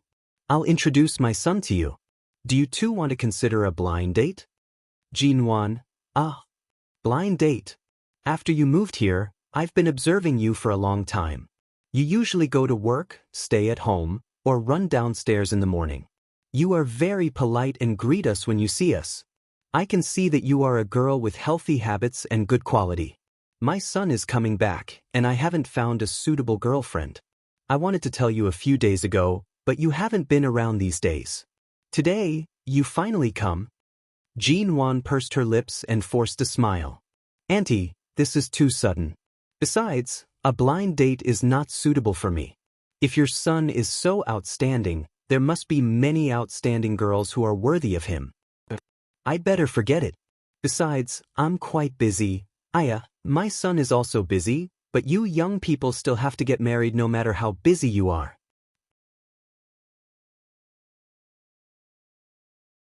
The auntie took her hand and gently patted the back of it to stop her from leaving, and then said, "Anyway, aren't you single?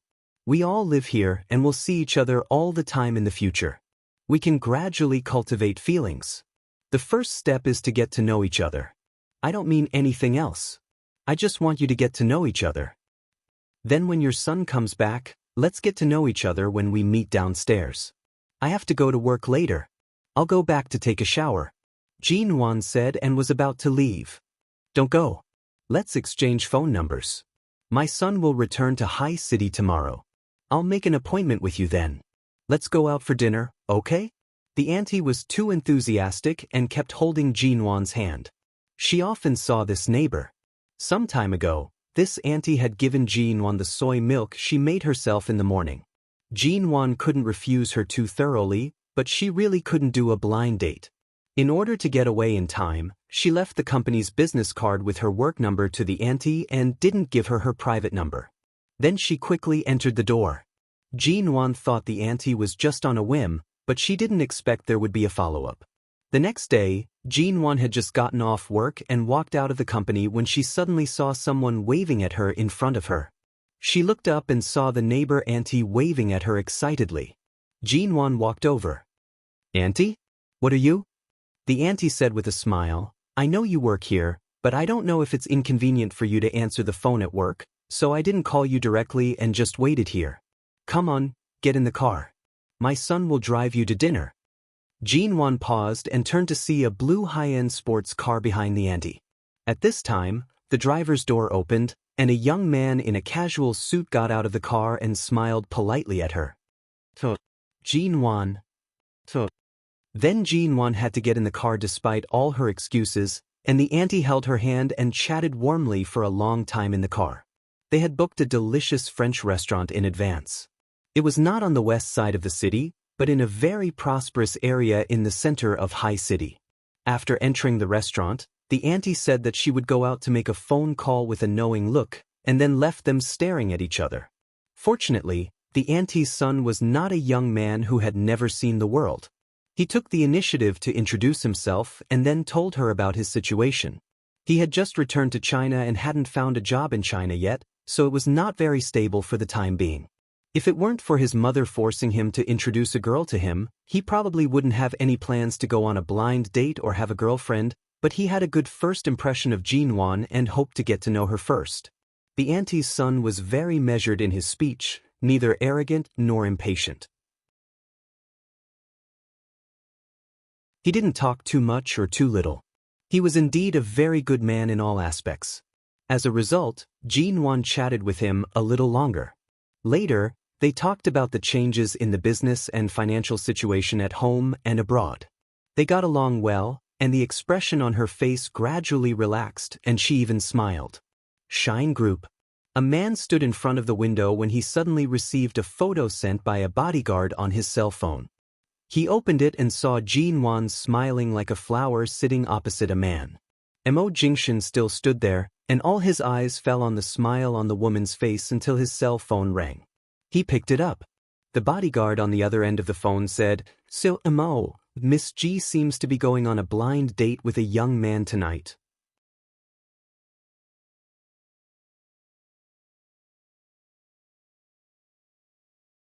Chapter 537. Before leaving work, Shenmu was preparing to deliver 2 documents to the CEO's office. He knocked on the door and entered, only to see the man standing before him. His posture was ramrod straight, and his aura was extraordinary as usual.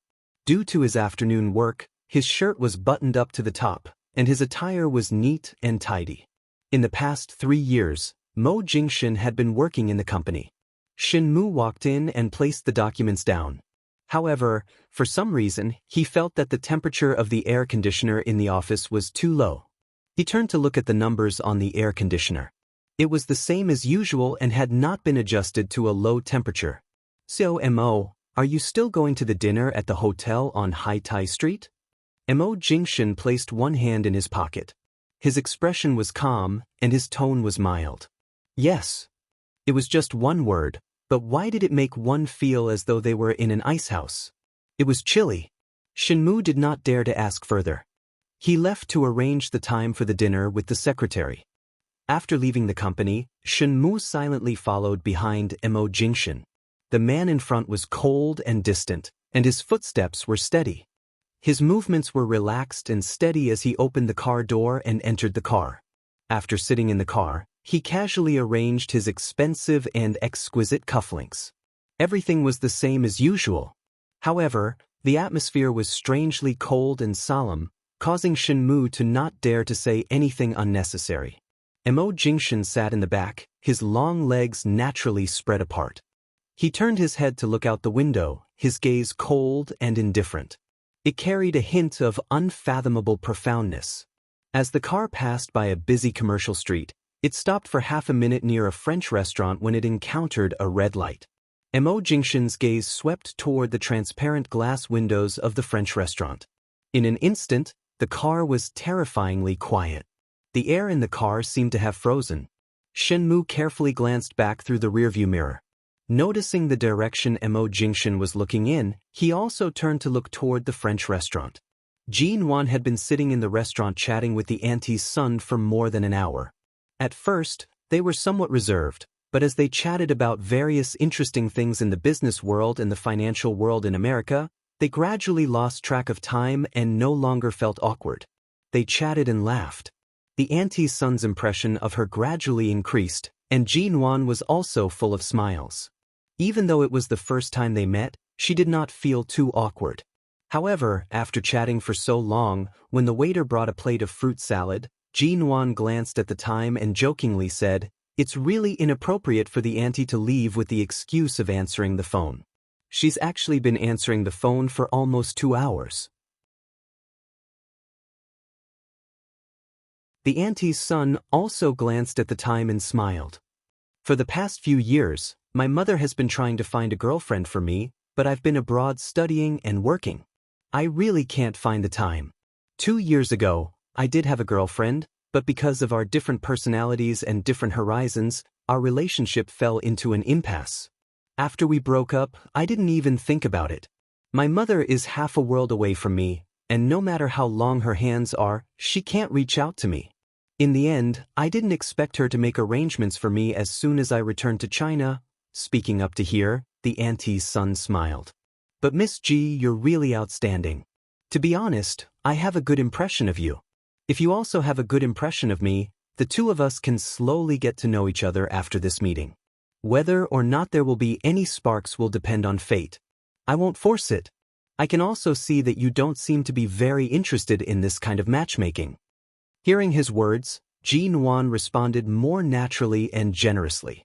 "That's right. Everything depends on fate. There's nothing wrong with being friends. Feelings can't be forced." The auntie's son looked at her for a while and said, "Miss Ji, do you have someone in your heart?" Jin-won had just picked up a glass of water and didn't move because of his words. She quietly drank the water slowly and then put the glass down. Seeing that she didn't say anything, the auntie's son didn't ask any more. He saw that Jin-won was full, and the two of them had indeed been chatting here for a long time. During this period, Jin-won didn't just chat like other girls and was too shy to eat. However, from the moment she sat down, she occasionally drank some water, cut the steak, or ate some fruit. Everything she did was natural, and her every movement was between an elegant mature woman and a fashionable young girl. He said with a smile, "My mother should have returned to Uehu Bay. She said that you also live there now, so it's not too far-fetched for me to send you back, right?" I really didn't say no. Just now, my friend sent me a message asking me to go to her place tonight. In a moment, she will send someone to pick me up. I won't go back to Uehu Bay tonight. I really don't need you to send me back. Jin-won raised the cell phone she had just received, shook it gently at him, and smiled again. The auntie's son nodded. "Okay, then when the person sent by your friend arrives, I'll send you to the car. I'll leave after you leave." Outside the restaurant, Shin-moo looked at the scene of the man and woman sitting at the table by the window, talking and laughing, and couldn't help swallowing slowly. Mr. Vince had just left, and now a bodyguard had come. The bodyguard had left. Was this a blind date again? Miss G really had a lot of peach blossoms now, but it wasn't that Jin-won didn't have peach blossoms in the past, but she always kept a distance from those men, and at that time, when most of them heard that Jin-won was Emo Jingshin's wife, they would consciously give way and didn't dare to approach her. Now that Miss G was single, no matter how many admirers there were around her, there was nothing wrong with that. Besides, beautiful women were often surrounded by men. She was a woman who was not bound by the constraints of marriage. In addition to her attractive appearance, she also had her career. She stood at the top of everything. It would be strange if no man liked or pursued such a woman. Shen-moo withdrew his gaze, looked at the person in the rearview mirror, and braced himself to ask, "So-mo, shall we continue to the hotel on Hai-Tai Street? Or let's stop here first?" Emo Jingshin was still silent. After a few seconds, his thin lips opened coldly. A suffocating atmosphere spread in the car for a moment. Shin-moo didn't speak and decisively parked the car in the nearest parking space on the side of the road. In the restaurant, Jin-won was still talking to the man. Before long, the two of them got up at the same time and walked out of the restaurant. A car was parked on the side of the road, and Jin-won got into the car alone. As for the man who had been in the restaurant with her just now, he politely said goodbye to her. Recognizing that the car belonged to Xia-tion, the coldness in Emo Jingshin's eyes softened slightly. However, he continued to stare out of the car window.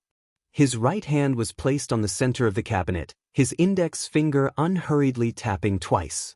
His expression was solemn.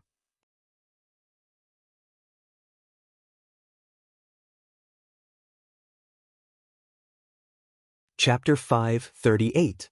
Jin-won first took the car to Xia-tion's place and played with Xia-tion's little baby. She originally planned to stay at Xia-tion's place that night, but she did not expect that Xia-tion's little policeman would come back.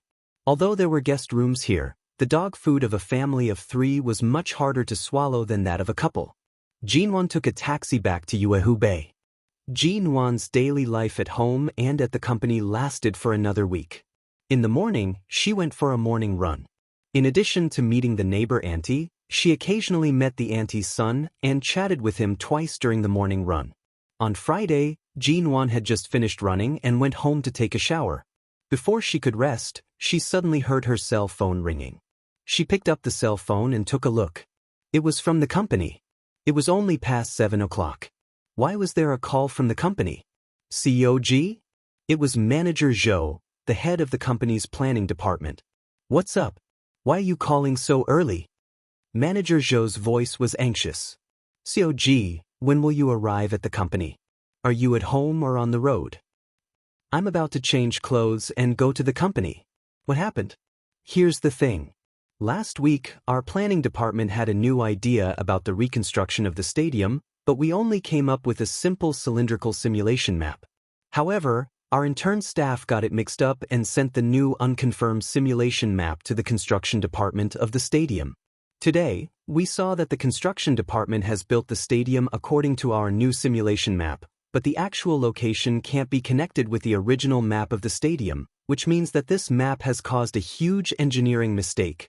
Jean Wan's hand, which was about to open the wardrobe to get clothes, paused, and her face became serious. "How could you find such a big problem only after a week?" "We didn't expect that the intern staff would mix up the map and send it to the construction department. At that time, Shine Group gave all the planning to our MN Group, so now the construction department is building according to our map.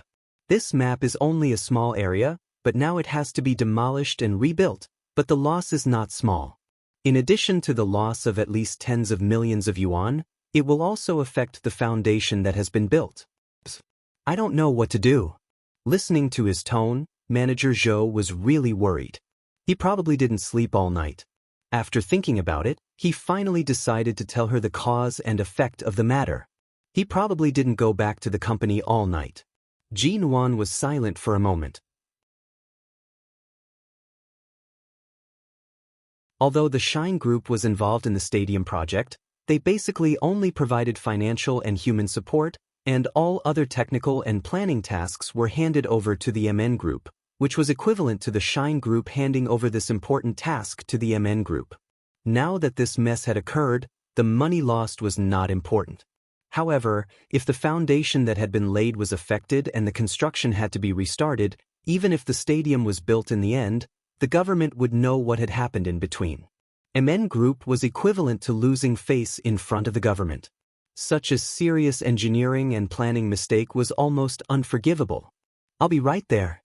Wait for me at the company." Jean Wan hung up the phone, changed her clothes, and went out. Manager Zhou came in with a pile of documents from the planning department, including those of the interns, and put them on Jean Wan's desk. There was still half an hour to go to work, but the two had been busy in the office for a long time. Jean Wan was still reading the documents, and Manager Zhou helped her and said, "COG, do you think the interns did it on purpose? The few interns who joined the company this year have very ordinary backgrounds, and their families are also very ordinary. They are all short of money. If they were bribed by a competitor who is targeting our company, it is not impossible for them to deliberately cause trouble for the government on this kind of cooperation project." Jean Wan did think of this, so she asked Manager Zhou to give her the documents of these interns. She didn't respond, just looked at the documents on the desk, pursed her lips, and said nothing. Manager Zhou said again, "Alas, what have we done? The interns made a mistake, but we, the hard-working old employees, have to suffer with them. If we don't handle this well, I'm afraid we'll all be implicated." Jean Wan snorted. "Be content. I'm still trying to help you. If I just stand aside and push the blame to the planning department, you'll be scolded by the leaders of the government. Then you won't have the mood to complain anymore." Manager Zhou shrank his neck. "COG, you're really kind to us, but it doesn't seem realistic if you want to handle this alone." "No matter whether it's realistic or not, someone has to stand up," Jean Wan said lightly. It wasn't until the morning that she found out what the problem was. In the afternoon, the government and the construction bureau asked for a meeting to talk about the current progress of the construction. Jean Wan found out the reason. It was true that the interns were bribed by some competitors, but this reason was not enough to explain to the government. If the company couldn't be careful and couldn't even prevent this kind of thing, it could only be regarded as the weak. No one would sympathize with the weak, let alone the strict boundaries between the business and the government. At 3 o'clock in the afternoon, Jean Wan sat in the car looking at the extra design drawing, thinking about a solution to this matter. Although the meeting today didn't say which mistake in the project was to be dealt with, even if no one had found out about this matter for the time being, if she didn't take the initiative to speak out about this matter and try to reduce the loss as much as possible, this mistake would only be greater in the future. Because this meeting was not only requested by the Construction Bureau but also proposed by the government, this meeting was not held in Shine Group but in the office hall of the government. After arriving, Jinwon walked into the main hall. Many leaders were already in place, and the others had sat down step by step, leaving only Jinwon and Mo Jingshin. At present, only the 2 seats closest to the leaders of the city were empty. Jinwon walked over. Because she had been thinking about that matter, she didn't pay much attention to the name tag on the table and sat down on one side. But when she sat down, almost everyone in the large conference room looked at her in surprise, and Jinwon realized what was wrong. You're tuning in to the Passion Pages YouTube channel. We're so grateful for your support, and don't forget to subscribe to join us on this incredible journey through captivating stories.